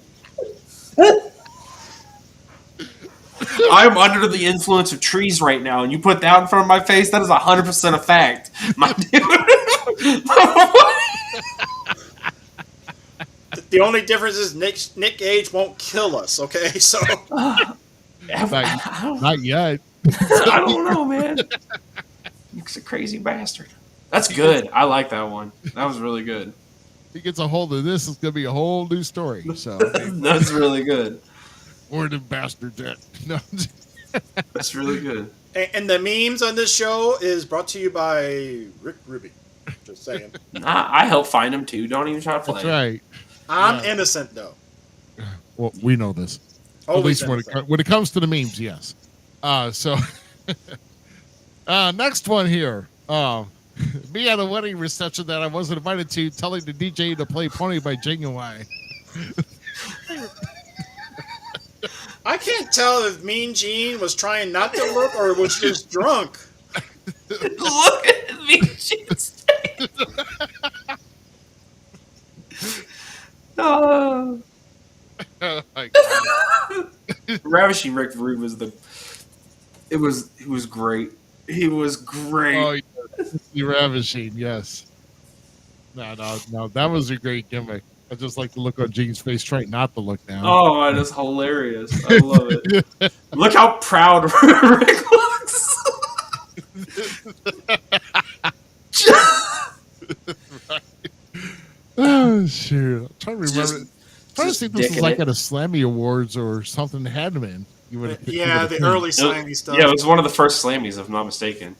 Like 87 or something, maybe. I don't know. I have to see about that. Oh, we got a couple two-parters here for you. Let's see. A hole in my sock that I didn't notice. Oh, Lord. My big toe. It's okay. It's okay. Don't look at it. Oh my god. So rude. Okay, I gotta say something here for a second. If you haven't seen Dark Side of the Ring this season yet, they show Haku that Yeah. video. I He's saw- busting his saw it. ass on it, just laughing. Oh Yeah, my god. Haku laughed the hardest at that entire thing. How are you gonna do one of my faves that way? That's good. He did it himself. Well, him and Ole Anderson did it. I mean, So good. That's funny. Yeah, I know. Yeah, hear the story from Fred Ottman himself about how he had to get through this wall. And that's crazy. That was not, and by the way, that was not drywall. That was sheetrock that he had to plow himself through that was not scored like a table that's easily broken in WWE today. But the one issue though was during rehearsals when they did it, there wasn't that beam that went They across. put the bottom extra that he beam took on the over. bottom. Yeah, it was added afterwards by some idiot production hand, which was WCW and its finest. So I think that production hand was hired, I think. And you changed my mind on that one. All right. And then our last one tonight is courtesy of your boys, Zmiz, getting this to me, and I think it's good. So some people like AEW, and some people like the WWE. A lot of folks like both. Says the American Nightmare, but nobody likes Bill Goldberg. So Yes. We're with you, Bret Hart. again, Oh, man. the memes do not reflect all of the views of the people on this show I love this meme so or any much. shows that we have during this week. Especially with somebody that's a friend of Bill Goldberg's. oh, But stop anyway, sucking up, will you? I don't care. I know you got people that associate with him. That's I'm not okay. saying he's a bad dude. I don't care. Goldberg, come at me, bro. I don't care. He could be a great guy. You're old. You don't need a retirement. Learn match. Stop bitching to learn to about say it. Asuka's name correctly. I seen him rip into somebody over lunch. Okay, so no. He will whip you. I'll take my beating. Nah, I don't care. Oh, wait a minute. You'll take a beating? I mean, does that mean the chop from Texan? I ain't afraid. Yeah. Oh, I got that on Z's tape been now. I'm through going to some- save this. And Go ahead, send it. I'll send it to Texan myself, and I'll tell him I'm not afraid of his chops. And it's not that I'm not afraid of Texan's chop, because I know it's gonna hurt, and I'm gonna be like in cringing pain. But guess what? It's just pain. It only lasts for a little bit. Just saying. no, his chops are like pain that comes from being married. So, Well, Oh, 17 years, bro. there you Proud go. of it. Oh, shoot. Well, that's all we got for you this week. I like the memes. That was good. That was good. Yeah, like I said, I've got some in the bank. I still got some more in the bank, but I just wanted to pull those out. we still need to edit that one photo, make it the first ever FCE official meme, but with the Coca-Cola can and What? those posters that are out there. What? I'm lost. I don't remember. Yeah, I don't Hold remember. on. Hold on. He's gonna do something now. I don't know. Let him do something. Let him do It'll something. be a first. Oh, shut your ass. Oh wait, what? Why'd you ruin it? Why did you? Should I do it? With somebody that runs a wrestling company next to the can. That I just sent into the chat. Take a look at it, Z. Which chat? Not the chat that you can get into. Of course. Oh. If you send it to Facebook, I'm gonna slap you next time I see you. 'Cause I've you know already I talked can't with go on you at Facebook the right last ACW show about making this one. I still don't know what he's talking about, but I'm about to send it over. And now. I don't know. But besides that, let's go into our next topic. Okay, yeah. Let's migrate to that. Let's go ahead and do into that as I'm checking, looking into this here. Oh, that one. That Yeah. one. Okay. Now you remember. Yeah. Remember the good time. Oh my gosh, yes. All right. All right, cool. So that being said, so here's what we got here for you. Our second half of our show. WrestleMania Inspirations, everybody. So with WrestleMania Inspirations, what we're looking for here, and I credit all this to the Gem Scene and Mouse and Miz on this great idea, and I think it's good myself. The most influential people to keep the legacy of to start or keep the legacy of WrestleMania what it is today. So, and like I said, we could even go as back. And you know what? I mean, we're gonna go around, name me one, and if you guys got something in the chat, let us know. And even your reasons why for that, even if that's the case.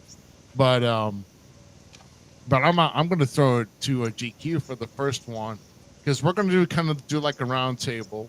We're going to do a name, do a review of that. Then I'll go to Zmiz. Then I'll be the one after that. So GQ, one at a time. One name at a time for each one of us. If it wasn't for him, the first one never would have even been thought of. Vince McMahon. Hate to say it. I know there's a lot of heat on him, but he created the spectacle that became WrestleMania and kept it going for as long as he was in power. I mean, I will agree that he had the vision to start it. So that is something to be said, and to keep it alive. So that idea of keeping this story of just this one event alive and making it bigger and bigger and bigger, because like when they say WrestleMania is the biggest WrestleMania, like even today that kind of stands true. If you go back and even look at like the dud WrestleManias per se, like every year WrestleMania did something bigger and better than the year before. So if it wasn't for Vince McMahon's vision on that, I have to agree. But for me, it will automatically still, unfortunately, Rick Goodwin's going to get a heyday on We Talk Wrestling about this, because I'm going to prop his boy. Like, if it wasn't for Hulk Hogan, WrestleMania is not a thing. Yeah, and that definitely is one on my list, though, too, with Hulk. I mean, that first match, the Rock and Wrestling connection, and everything like that. I mean... and like I said, in the touch of McMahon had to put a lot on the line. And think about whenever McMahon started making major moves in late '83 and all the way up until this point. He put a lot out there. There's guys that are coming from other territory when then the territory days were starting to fade off. Like I said, we were seeing the end of the wrestling at the Chase here in the St. Louis area. There's other promotions that were kind of coming down the pike as well, of kind of slowing things down. And Vince was looking for the best person out of each one of those territories to pull them in. We're talking Portland. We're talking St. Louis. We're talking Texas. There's just a lot of territories that he aimed for and was trying to build it. And even for a very short time, he had wrestling at the Chase. It didn't last very long. There was like some episodes in '84 he did with it that was not even affiliated with Mickey Gargiulo. It was just World Wrestling Federation live at the wrestling at the Chase. But no, McMahon had to put a lot on the line. If it did not succeed, he was going to Locke could have got shut down.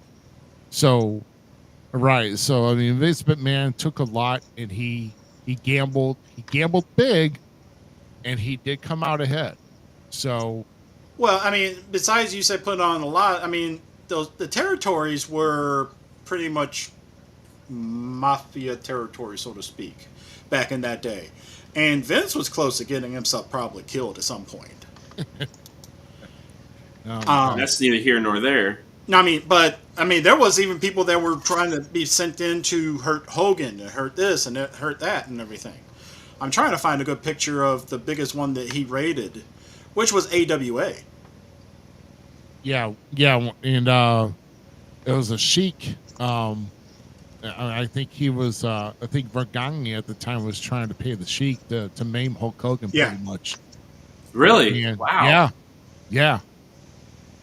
There's stories out there about that. I mean, Sheik would even tell you about how Vergani wanted to pay him I think it was about like $100,000 to take Hulk Hogan and maim him to get him out of the business, and he wouldn't do it. So I know there are stories out there like that, or at least the Sheik has told that testimonial.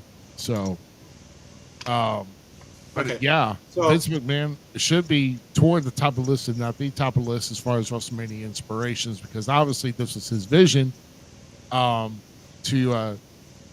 see how big wrestling can get. So, Yeah, and let me show what you were talking about with the biggest talent pool that he rated. yeah, Oh yeah. yeah, look at that. Rick Martel, Hulk Hogan, Andre the Giant, one of the Blackjacks, I think. That's Lanza. Well, yeah. Lanza was in WWF before them, but then he came. I don't know. I mean, yeah, this is like really old. D. David Schultz, Mean Gene, Bobby Heenan. Oh yeah, look at that. And you know that they also had Sheik at one time there, but who's not here right now. But Right. and that was the pool that they had. Yeah. Let's look at the first WrestleMania. Half of those were on there. Yeah, Yeah. pretty much. Pretty much. Absolutely.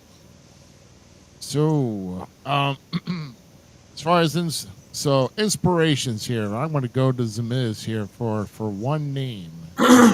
So one of mine is, and I'm not even a big fan of him, but so AJ Roberts and I, and one of my buddies from We Talk Wrestling, he, once again, a co-work with me. We make pizzas every morning together. So him and I were sitting there talking about all this, and as much as I don't want to say it, really, Shawn Michaels, man, when you think WrestleMania, when you think that big match, that the standout match, or the guy that is the workhorse of the company, it's Shawn Michaels and the matches that he delivered at WrestleMania. I'm sorry, there's nobody holds a candle to Shawn Michaels under the bright lights of WrestleMania. No, not even Taker. Bullshit. I call bullshit. I would argue this with Taker and them. Shawn Michaels was the best at WrestleMania. I'm not taking away what Taker brought as an ambiance to WrestleMania, because he's on my list too as guys that just round the business, that's somebody that you looked forward to seeing at WrestleMania. Shawn Michaels put on matches with everyone at WrestleMania on a different level. You go back and watch any of his WrestleMania matches, that dude is on a different gear than anyone else. And that's why Taker had 2 stellar matches with him. That's why Ric Flair had a stellar match with him. That's why, I can keep pointing the fingers, just saying, Shawn Michaels is the dude at WrestleMania, hands down.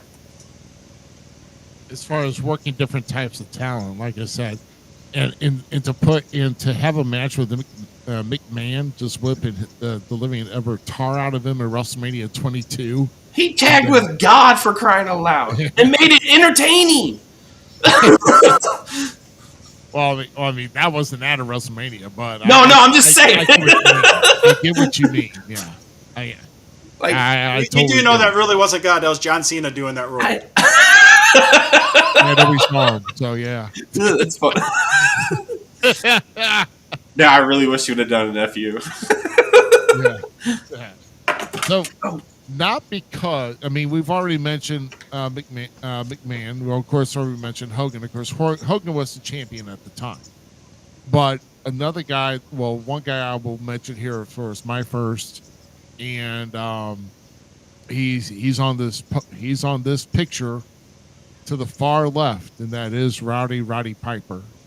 He's on my list as well too. Definitely. Roddy Piper, because you had to have something that drew in, because before all this started was the rock and wrestling connection. This was all started getting into pop culture with Roddy Piper, getting out to the rock and wrestling connection here. You know, getting involved with Cyndi Lauper, getting under their skin, and then getting all these other rockers in with Dee Snider from Twisted Sister, or any other guys that were through the all. And you know, they collaborated with MTV at the time. When MTV was the hottest at that point. When they had music videos, because everybody wanted to watch music videos in the 80s. Everybody wanted MTV. Everybody. Trust me, I lived it. I know. I mean, I still want it. Everybody wants their MTV today. Well, if they want today's MTV, then they're sick. No, I want old MTV. As long as I get Beavis and Butthead, I'm happy. Oh, God. No, old Beavis and Butthead. But everybody wanted their music television. That's what MTV stood for. And everybody was rocking. Everybody was having either hard rock, heavy metal, rock and roll, whatever in the 80s. That's what really MTV drew part in that major part of pop culture. And McMahon, you know, put Piper as the main guy, the main antagonist to Keel, to get out there underneath people's skin. I mean, to throw like the power slam Cyndi Lauper's manager in Madison Square Garden, that fake platinum record that crashed over Lou Albano's head. I mean, really agitated the fans. And that really was a long lead up to WrestleMania. And not even to mention about with what the work he had to do with Mr. T, and then, you know, how they're bringing him, you know. Yeah, that's where I was going to be going with the whole Piper as mine, because if it wasn't for Piper deciding to play ball the way Vince wanted it and not doing what he wanted to do, right, it became basically a perfect success on it. If not, he was going to shoot on T and make him look as horrible as possible. And that would have just killed everything, all the momentum right then, if that would have happened. But he decided to play ball, and if it wasn't for that first match at Mania, I mean, what would they have came back for next? Right. Well, like I said, they just they knocked it out of the park in that main event. Like I said, Roddy Piper definitely the number one bad guy in that time in order to lead up to WrestleMania, and he did everything in his power to get everybody to draw attention to, because they wanted, you know, because then, you know, Drew to Hogan, and then people were just wanting Hogan so bad to tear out of Piper. And then, of course, the whole war to settle the score a month before, about 6 weeks before, the same night where actually Bob Orton broke his wrist or forearm when he faced Snuka, you know, and he got that, you know, the longevity of the cast there. But that was that. And the war to settle the score was the major setup, because T was there, Orton was there, Snuka was there, Piper there. I mean, it became a whole melee. Man, the New York City cops were in the ring trying to get everything broken up. Dude, Piper caused it all. And if it wasn't for that, to set up for the main event, WrestleMania, like I said, that's the reason why he became successful. That's why he launched big. Then, of course, it started a whole annual tradition right there. And Piper was a core element to get that started. So that's why he was in the main event in number 2 as well, because he decided to play fair and play ball and everything. Oh yeah. Well, like I said, number 2 was it broke up in 3 different cities that each one had 4 matches and each had their own main event. And yeah. I'm not a fan of that. I'm not a fan of the 2-day stuff. I'd rather have everything in one night. There you go. That's just me. But honestly, everything has just gone so big right now. And like I said, right now it's in its whole uniqueness. Like I said, 38, the last 2 years of WrestleMania have been spectacular. Yeah. It has been on cue. I will say when it first started off, like I said, when we talked about it, the COVID era sucked. Then they did it again in Tampa Bay the next year. It's still kind of like, I don't know, how am I really a big fan of this, and yada, yada, yada. But then 38 came around, shut me up. 39 was even bigger, and now this year is looking to be huge. So I think it's a nice change that we're implementing something that the Far East has done for a while in Japan with Wrestling Kingdom. So I like seeing this representation of a 2-night event, and they put on hell of performances over there. So WWE continuing to do that and making both shows look equally powerful. That's stellar. So I'm happy the wrestling's healthy right now. It's totally thriving here. So Who's one of your other inspirations, GQ? Are we on you or are we on me? yeah, we're on him. Yeah. I'm going to save this one. We already know that it's going to be said by me at some point. But I'm going to go with somebody that. So WrestleMania 1 got the train going, but train was still struggling. It was WrestleMania 3 that put the train over the hill, and that was Andre the Giant. Yeah. That's true. I mean, I agree with Andre because, like I said, we just talked about too how we had to have like 3 separate main events, or like they wanted to break out 3 different cities and everything else, but nothing was really talked about after that point. Like I said, and like a couple months before, what do you do to stir things up? I mean, the whole Hart Foundation winning the tag straps with the biased referee wasn't enough. So you had to do a major shakeup, and greatest manager of all time was involved with that. And you can say what he wants. Jesse Ventura was part of that too. So right, the whole Andre not losing in 15 years and never got a world title shot. I don't remember him getting a title shot ever, at least in WWF. Well, here's the thing, because promoters were afraid to try to do it to begin with, because if Andre didn't want to put somebody else over, he wasn't going to. Andre was probably one of the legit that you couldn't get diddly squat done. He was still afraid of Haku. I mean, but that's just the norm on that. I mean, that would be one of the only ones I think Andre was ever afraid of, which was Haku. But for legit reasons. Yeah. I mean, and Hogan still didn't know even going into that match if Andre would let him body slam him. I mean, if he didn't call you boss and everything and show you respect, you weren't having nothing happen. Well, Andre is actually my next pick too, and it's specifically for bringing the wow moment to WrestleMania. Yeah. So when you think of like how WrestleMania is the spectacle of moments and stopping time, Hulk Hogan, The Rock meeting face to face, there's so many iterations of that thing, and it all started with Ultimate Warrior and Hulk Hogan body slamming Andre the Giant being body slammed by Hulk Hogan. All right. Yeah, no, like I said, Andre, like I said, he can go back because he had big parts in 1 and 2, that body slam challenge against Big John Studd in number 1. Getting the big pop there in the garden, winning $15,000, and then Bobby Heenan stealing about most of that money out of his hand. And then number 2, in the Chicago, winning that 20-man over the top battle royal, even with the football players. I mean, it was kind of medium, but still, it's giving them notoriety, giving them a push, and then giving that momentum into that year. But no, I'll tell you, that is a feat of strength that they had to achieve. And like I said, that's the most monumental slam that people have seen Andre getting slammed by, is by Hogan. But there have been people that have slammed Andre before.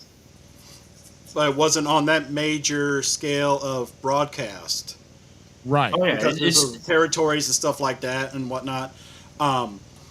The thing with that is, if that match did not happen, or if Andre did not put Hogan over, Hogan's momentum would have probably stopped at 3, and would not have became one of the biggest superstars. I don't know about that.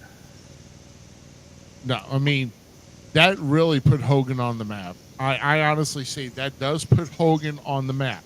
I agree with that statement, but I still think Hogan could have been Hogan without that. No, not the Super Hulk.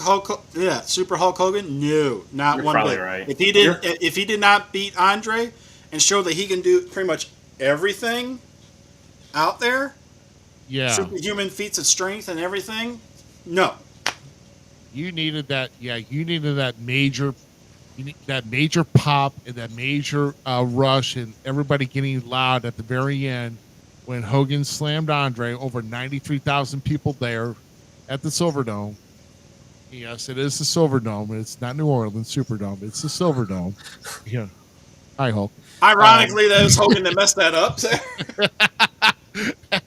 But to go and to pin Andre and to beat Andre, pinning him, that was yeah, that really put Hogan in legendary status right there.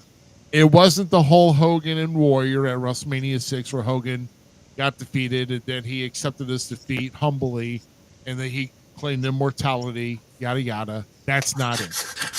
Okay. It was Hogan slamming Andre WrestleMania 3, bottom line.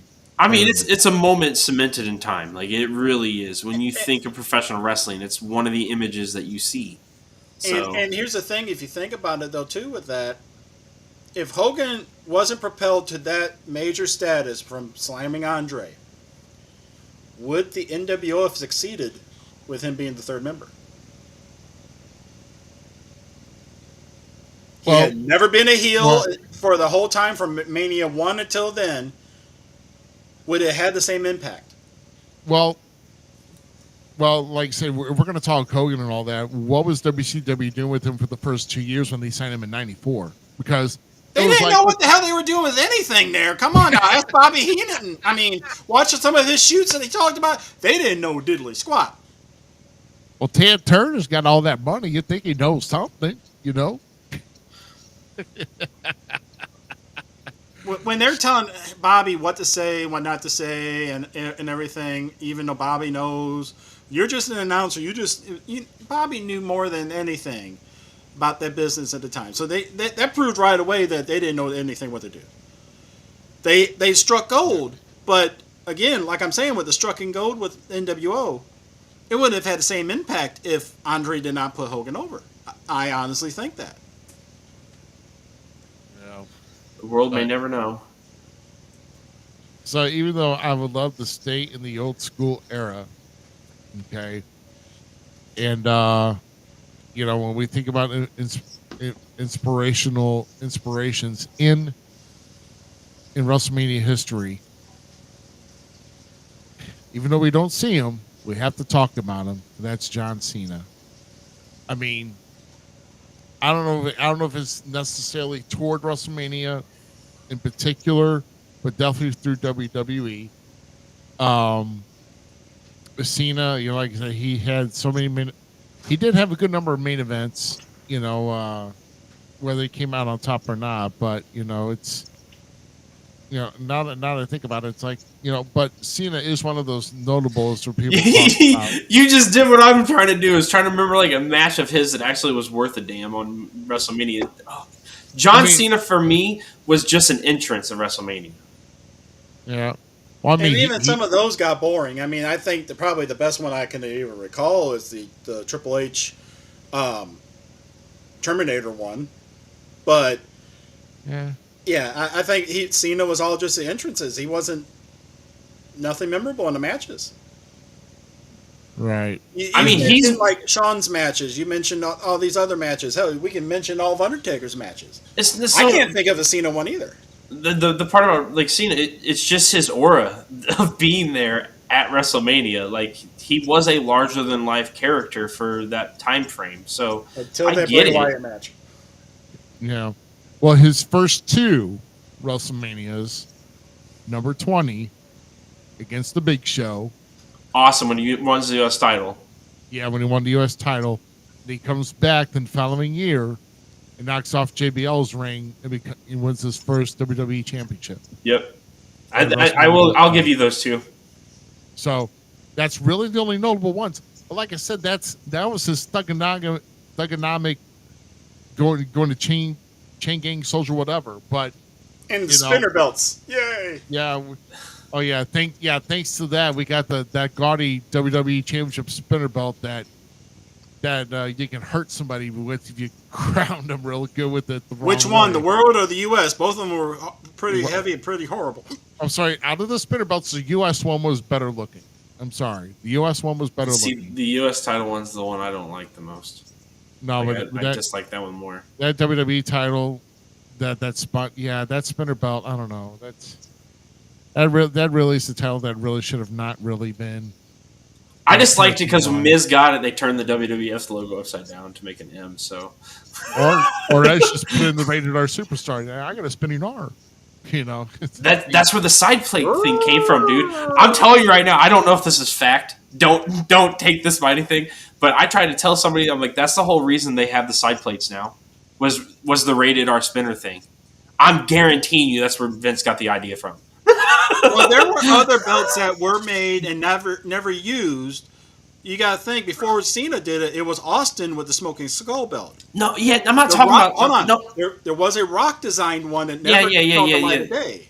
Yeah. The Brahma Bull title. And then the one 100%. that Mabel had when you won King of the Ring, he made a belt that he got in trouble for. Yeah, we're not talking about that. I'm talking about the simple fact of like how the name it went from nameplate, which I still miss the nameplate, to like the side plates with like their logos on it. I still think it came from the spinner title when they put the Rated R Superstar Tighter? logo on the middle. The spinner title.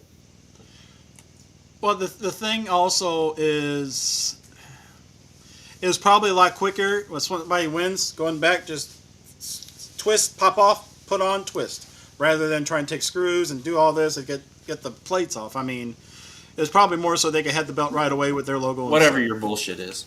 Yeah, well, you. So you're. Who'd you go with now? John Cena. That's it. Yeah, like you said, John Cena, though, I mean, he did kind of fade off some. Like, you know, he lost the Taker. I forgot which WrestleMania that was. Maybe WrestleMania 34 or 33 or 34 or something like that. It was probably, I think it was 35, actually. But, you know, when Cena started getting older, you know, he started fading out more out of the limelight. He didn't, I mean, I'm kind of surprised in WrestleMania 24, he lost that triple threat between Triple H and Randy Orton. Actually, Randy Orton retaining. And We're then, all of talking course, great tonight. and then, of course, Cena won in the 25th anniversary, I think, in that triple threat for the world title. I know, I just got to go through. But like I said, I mean, you know, and of course, in 2070, he lost to The Miz, thanks to The Rock and what have not. Yeah, so, but yeah. Dude, I was so nervous about that. But like I said, it's notable. Like I said, it's notable. I mean, sure enough, I mean, he's going to be a WWE Hall of Famer someday. I mean, that's to be for certain. Just like, you know, it was mentioned, but, you know, Goldust will eventually get in there one day, you know, thanks to The Rock. But, you know, Goldust should be in there right now. he should be in there even without him mentioned. And he should be in there as Dustin Rhodes, too. Not even Goldust. He should be as the natural Dustin Rhodes. I was going to say, yeah, they call him the natural. So, I'm going to just start with the next round now. Okay. Because, All right. Ruby? What was that? That was the last round indicator. Sorry. Oh. What the hell? It's going to have to be Undertaker. Because they will never do it. No matter who owns WWE in the future and everything like that, you will not have somebody with that much of a winning streak ever on a certain pay-per-view. Yeah, we said that too about the world title. Now look at Roman Reigns. About to prove you wrong again. You tell me who can do it now. They haven't. You tell me, is there anybody that, since their first one and currently, are undefeated at WrestleMania? Right now. I'm saying not right now. We probably can't build to something like that, but there's a potential down the way that somebody comes around that becomes a thing again. Yes. Does it go to the same level? No. And like Taker says, they fluked upon it. It wasn't even truly meant to be a thing. Like so. It did, and I don't think. Because of his dedication, I think is why it went as far as it did. Oh, 100%. Because if he would have left, it became, you know, the Crypt Keeper Mark Calloway or whatever in WCW, you know, yada, yada, yada. If it wouldn't, but nobody's going to stay for 20 plus years in a row with WWE because they creative differences or whatnot, or make some money elsewhere, or build their name better again and then come back again. I mean, there's just so much on it. I mean, I think you're wrong in that statement. I think that could still be a thing. And the reason I say that is, and I'm not saying that this man's going to do it because he can't do it. I'm looking for the future now of WrestleMania and where is it going to go for the future. You can't mute yourself now when I'm trying to make my statement. That's kind of Funk, whatever. So I'm gonna go somebody's. Some people don't like him. Some people love him. I particularly enjoy him, but I'm going Seth Rollins as a future guy that we're going to have. If we come back around to kind of this debate once, 10 years from now, he's going to be a guy that we talked about that carried WrestleMania in when it came to matches, how the matches went, moments in professional wrestling, and he's already done it. I mean, the man cashed in his Money in the Bank briefcase at WrestleMania, 30? No. 31. 31. My bad. See? Yeah. Doing something nobody ever did and walked out with it, making a moment in wrestling history there. Him and Randy Orton have probably one of the greatest RKOs to ever be performed in a moment etched in time. So, the man's already on to a beautiful WrestleMania career when it comes to in-ring competitiveness. And the sky's the limit for him, in my views, carrying WrestleMania onto the future. There you go. Okay. Well, with my last one, he's not pictured on here, but like I said, this is kind of more like an 80s type anyway, but I'm going Attitude Era with this one. And like I said, it eventually has gotten around later on in WrestleMania history, but we got to talk about one Stone Cold Steve Austin. We have to. I won't hold that back. And he was one of the as I kind of call it, I'm coming up with the name now for it, but the generational kings. Yeah. I get you. Hogan was the first one. I mean, okay, let's say Bruno Sammartino, Hulk Hogan, Austin and Rock, and then I think it would go to Shawn and Cena after that. I mean, right. Shawn and Cena. Shawn Michaels and Cena. Shawn Michaels, John Cena. Yes. Yeah. But at first, Austin did shake up. I mean, technically, his first WrestleMania was in 12 at facing Savio Vega, but he just got into the Stone Cold gimmick after breaking away from the ringmaster, still with Ted DiBiase by his side. But then think about next year, having that submission match with Bret Hart, never giving up, and that's where he really started gaining his notoriety. And people really liking him because of his great determination. Then the following year, WrestleMania 14, we talked about this tonight with our guest, Austin and HBK. Austin winning the title for the first time, and then the following year when he had that title stripped, he had to face The Rock again. Oh no, he faced The Rock for the WWE title, and then won that. And then, taking some time off and then coming back, WrestleMania 17, and then beating The Rock again, and then, and then at WrestleMania 19. But then let's fast forward to just about 2 years ago, guys, and I actually watched this the other day when Austin came back as a guest with the KO show, and him and Kevin Owens put on a freaking clinic that we didn't know that was in Austin's repertoire. Spectacular thing. That match stunned and freaking made that place loud at the end of night one of WrestleMania 38. I mean, I will give it to you 100% with Austin having probably, arguably with him and The Rock having one of the greatest feuds to ever be broadcast through WrestleMania. Like the three matches they had, making them the stars they are. I'm surprised none of us picked The Rock, actually. With how influential. Here's the thing. I mean, The Rock, I mean, God bless him. I mean, he had a few good ones, and he did come back. Like I said, he had WrestleMania 29 after he came back and beat CM Punk, and then at his reign, and then him and Cena had to face off one more time. The year before that was Once in a Lifetime. But then he hosted WrestleMania in the 27. So it's like, I mean, yeah, he's talked about. He's part of that dynasty, yes. But he's talked about, but that's not really. I wouldn't say he really defines WrestleMania dynasty like that. I agree with you, actually. I agree. I mean, to me, it doesn't. But I can get with it. I get what you're saying. I'm just saying, I don't know. I think it's going to change potentially after next weekend. Yeah. Next week. Like I said, he's done a lot of talk. Now let's see what he's got in WrestleMania 40? Can he pull off what he did, like Austin did 2 years ago, and just put on a showcase? You know, he's going to be in that tag match. I mean, let's just not mention about how he just beat the holy snot out of Cody Rhodes last Monday. Beautiful segment. Beautiful segment. And I'm sorry, but if you're like one of the heads of TKO, wouldn't you want to see what you can as far as what you how you're gonna build the brand?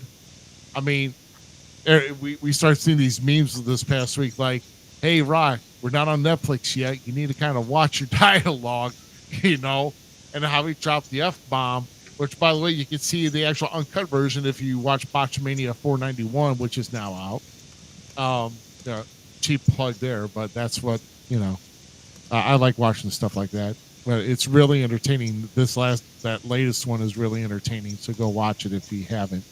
And of course, after our show goes off the air anytime, but but anyway, but no, he's dropping F-bombs on like live promos. And I'm like, dude, come on, man. I mean, I don't know why he's got that urge to just freaking drop swear words on live network TV right now. I don't get it. I mean, if he's the final boss, he's head of the table, he should know better. I'm just saying, but yeah, I can't tell what The Rock to do. It's the company. I guess he's on the board with TKO. So let's see how that's going to roll. That's going to be interesting. So let's talk about one of our favorite WrestleManias of all time. So at least one of our, if you had to pick from this board, never mind the logo, that is WrestleMania 6 in the top right. So looking at all these, and let's look at some of these, because maybe some of these don't kind of, maybe don't stir the memory a little bit here, but which one of these, and I can tell you already which one is I'm going to probably go with. But let's see here. Since GQ, this is your idea, who would you like to have go first on this one? I'll go first for a second.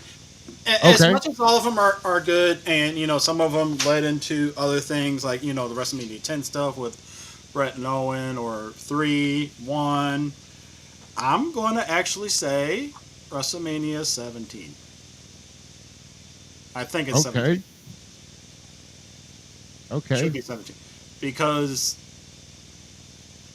it's a personal thing a little bit, and kind of a nostalgia thing. The gimmick battle royal. Right. And the last major time before he lost his normal voice from cancer and everything, of Bobby Heenan doing commentary. Okay. Yeah. Yeah, I'm with you on that. Plus, Z's boy Tugboat, came out in that. Yep, absolutely. Absolutely. He fell asleep. No, I didn't fall asleep. I'm just making sure, just doing my research, because I was making sure it's the right one. All right. So do you have one in mind there, Z? So when I think WrestleMania, and this is going to come in the later times, like, I love WrestleMania, and it's one of my favorite. Like, I actually have the box set, so I have every WrestleMania in the box set they had. You remember when they did that box set? What? Yeah. The 25th anniversary, or whatever. Yeah. I have that. Awesome. And so WrestleMania is a big one for me, but I think X8 will always be the one that my brain goes to. So I think it was WrestleMania 18, right? X8. Yeah. And that's when Hulk Hogan and The Rock had their stare down. Triple H, Jericho had their stellar match afterwards. It was just card to card was just an awesome performance. And that's one that I just go to, mainly, not going to lie, because of the moment, of time that we're just stuck in history being made. You're watching this moment unfold, and the crowd's just being crazy and stuff. So, that sticks heavy into my heart as a wrestling fan. Okay. Well, like I said, it is a toss-up. I mean, To me, I don't know. I mean, there's really a lot of good ones. Like I said, oh my gosh. I mean, really, I am just torn at. But I will. I mean, like I said, there's a lot of the old school ones I like. I really like a lot of the old school ones. But I will say, I'm probably going to go with GQ on this one, and that's WrestleMania X7, because you got to remember that it's TLC 2.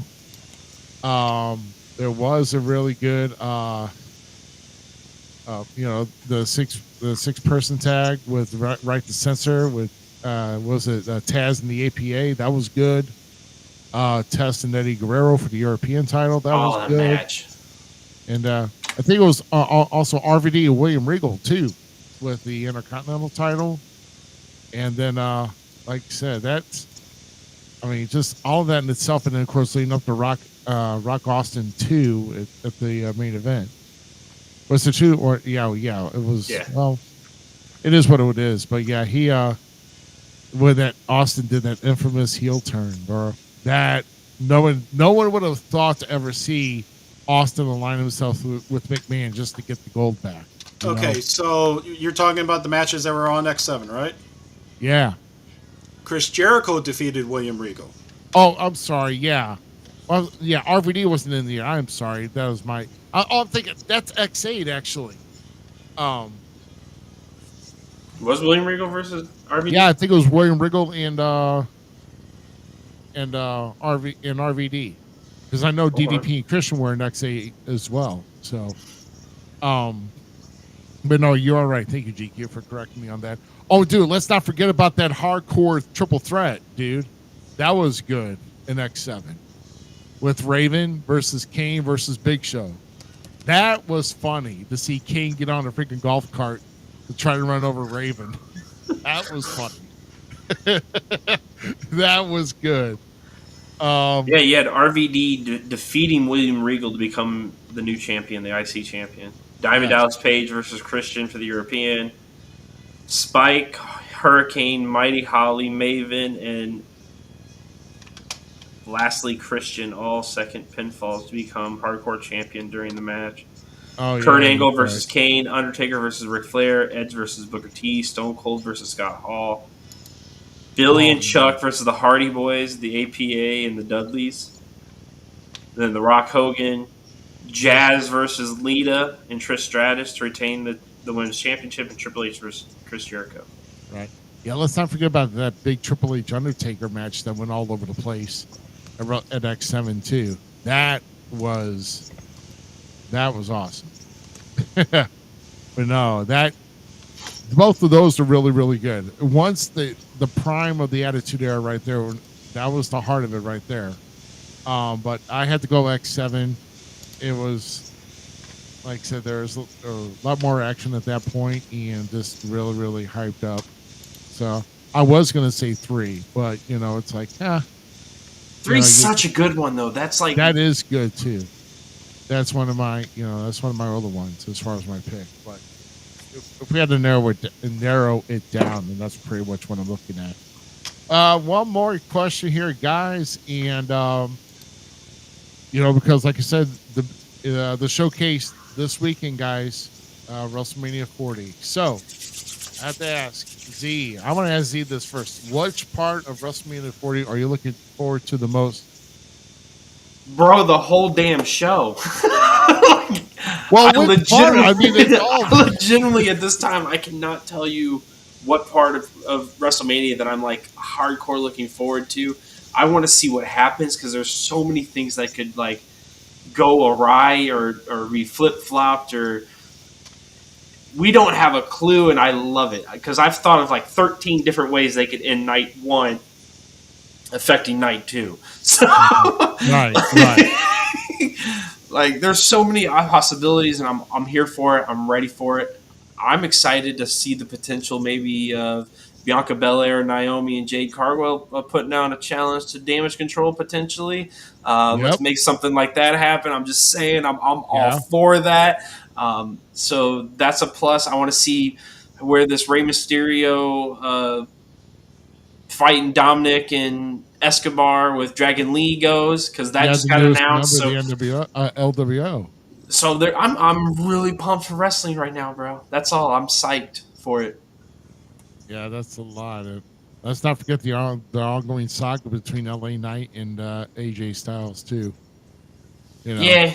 it's notable. I mean, it's more of a grudge thing, but at least they're trying to keep LA Knight in the picture. They do not want to shove him off, obviously. And the perfect guy. Okay, so the one thing about AJ Styles that like I'm pumped for is the fact that on Up Up Down Down, I think it was being reported that he is partitioning new music potentially. Who, AJ?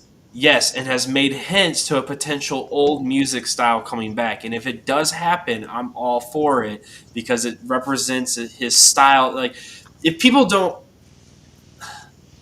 AJ's one of those guys I didn't like back when he was in TNA. I started to kind of get understanding of the guy and the star right behind the person when he was with Christian as like kind of his lackey, right? So when AJ went to New Japan and the entrance music and his persona and his style of being more grungy, like I'm just going to whip everybody's ass kind of thing. Like if that AJ is what we see at WrestleMania, LA Knight is going to be an LA Who after that night. But we'll see what happens. I'm all for it. I'm a big AJ fan, and I've been a fan of his music, and I'd love to see it change and alter. But LA Knight's hot, so. Yeah, exactly. So I'm going to make mine real quick, because there's not really anything I'm ecstatic or extremely looking forward to. I'll just say the Bloodline match. Something's going to happen. Obvious. Yeah. Oh something's going to happen. You don't even say your eyes on the product all the time anymore. Because I'd rather concentrate on what I do in the business and looking at the new stuff and see all that crap and get aggravated. Got to know your competition to know where you're going, buddy. That's all I'm saying. That's not competition for anything any of us do. It doesn't matter. Still learn from it. You still learn. You can still also kind of see what ideas that you would be able to put in there too. Although what could make it better. There's one, but I'll say it off show, that I think is kind of going to be a bad move. I think, but that's just me. I'm saying it off show now. You can't. No, like, whatever. Yeah. Yeah, like I said, there is a lot to look forward to. Let's kind of put in the night. There's a lot that's going to happen in night 2. Okay, that's to say for certain. Like I said, if you see, real quick, two things though. Did you see Monday? Whenever Miz and R-Truth were talking, did you see in the background Drew and Paul Heyman? And Paul Heyman, and I'm thinking he's trying to get advice from Paul Heyman on CM Punk. So that's what I don't know. I think that's probably trying to see how they could get to CM Punk, because now CM Punk's gonna be a commentary big deal. But thing up for that, and then also with the Judgment Day vignette promo about how it's how Damian Priest said it's a big thing. With Damian Priest saying that this is a big day for the Judgment Day, not only just as a group but also as individuals, and then you left it at that. I'm telling you guys, people they're not thinking about it, they're sleeping on it. Damian Priest is going to have something to do with that Senior Money in the Bank in that World Heavyweight Championship match on freaking night 2 on Drew versus Seth. CM Punk's going to have his hand in it somehow, and then Damian Priest is going to come down and cash in. Whether if a pinfall happens or not, he's going to get his hands in, and Damian Priest is going to take that title. And I'm calling it now. So that's what I'm looking forward to. I still say R-Truth's going to cash it in. Shut up. You're not even paying attention to the product. Shut it. Good Lord. He's going to steal the suitcase and going to grab the 24/7 title out of the trash, declare himself the champion with it. See, he follows you on X. Why don't you kind of run that idea by him and see if he's going to do it or not? He follows you. He'll listen to you. So I mean, yeah. You talked to him last weekend. So I mean, that'd be pimping if it works like that. Yeah, well, but I understand. Yeah, but I understand night 2 is going to be going down. But I don't know. I'm not really convinced that Cody's going to finish the story. I know there's a lot of things leading up to it, but all I can say is let's. I'm telling you what I told you. What I told you the other day. What did I tell you the other day that I sent you the message because I was too treed up? Did you understand what I was talking about? Yeah.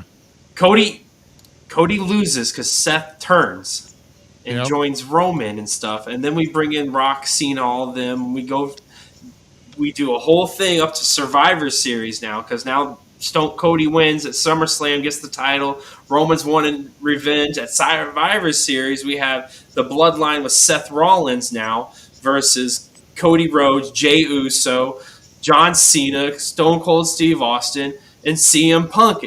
And bro, I just made us like, let's do the Avenger. Let's go full bore on this and let's snap Thanos out of here, Roman Reigns. Like, I'm so for it. Oh my God, you're too much. Stop that. I know there's a lot that's going to come out of this coming weekend. Like I said, Philly's going to be hopping this starting Thursday. Oh my gosh! And then then we're going to kind of, like I said, next this coming Sunday, next Sunday, we will come back on live after WrestleMania goes off the air. So I bet you we're not going to be coming around on at 9:00 Central, but we will be coming on right after WrestleMania goes off the air. Yes, they may have a WrestleMania press conference and all that. Oh, you're going to make me miss the press conference. I'm joking. I'll be here, and I'll be here watching it, too. I was going to say, you can always have it watching on your phone or something, bro. Oh, yeah. Yeah, I mean, if there's something notable, then we can kind of talk about it. Or maybe we might even listen to it. We'll see. But that's all we got for you this week here, guys. We thank you very much for joining us here for episode number 141. Once again, we want to thank Bam Bam Baker, the Inhumane Championship Wrestling Heavyweight Champion. Once again, we'll be in Corning, Arkansas on April 13th, along with the entire crew of the Falls Count Everywhere podcast. We'll also be down there as well, and I will be in that triple threat match to see if I can put away the unknown outsider and the oldest man to ever live walking the God's green earth. And GQ, you better be nice to Ruby and be cheering for him in that match. He's going to cheer for me, and I ain't going to give a damn about it. So there you go. Looks like he's finding Uber back home then. Uber. I may not even show up. How about that? Yeah, no, he's got to fly from Hollywood, Indiana to come down and see it. So, I mean. I know. Sorry. Yeah, no, sorry. I'll give that to me.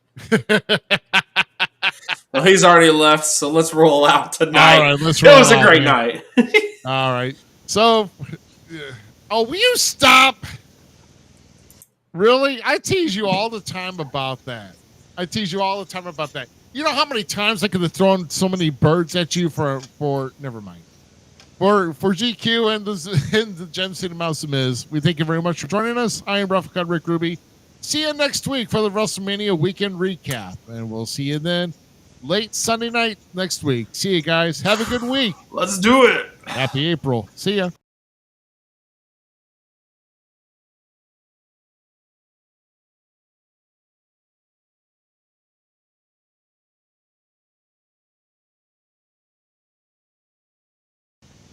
Hey, guess what? I hit the wrong one. See you guys. Thanks again for tuning into tonight's episode of the Falls Counts Everywhere podcast. Don't forget our friends at the following: Keeping It Cool with Tyler Cooley, the Squared Ring podcast, and We Talk Wrestling. The Falls Counts Everywhere podcast is an LTX Enterprises production.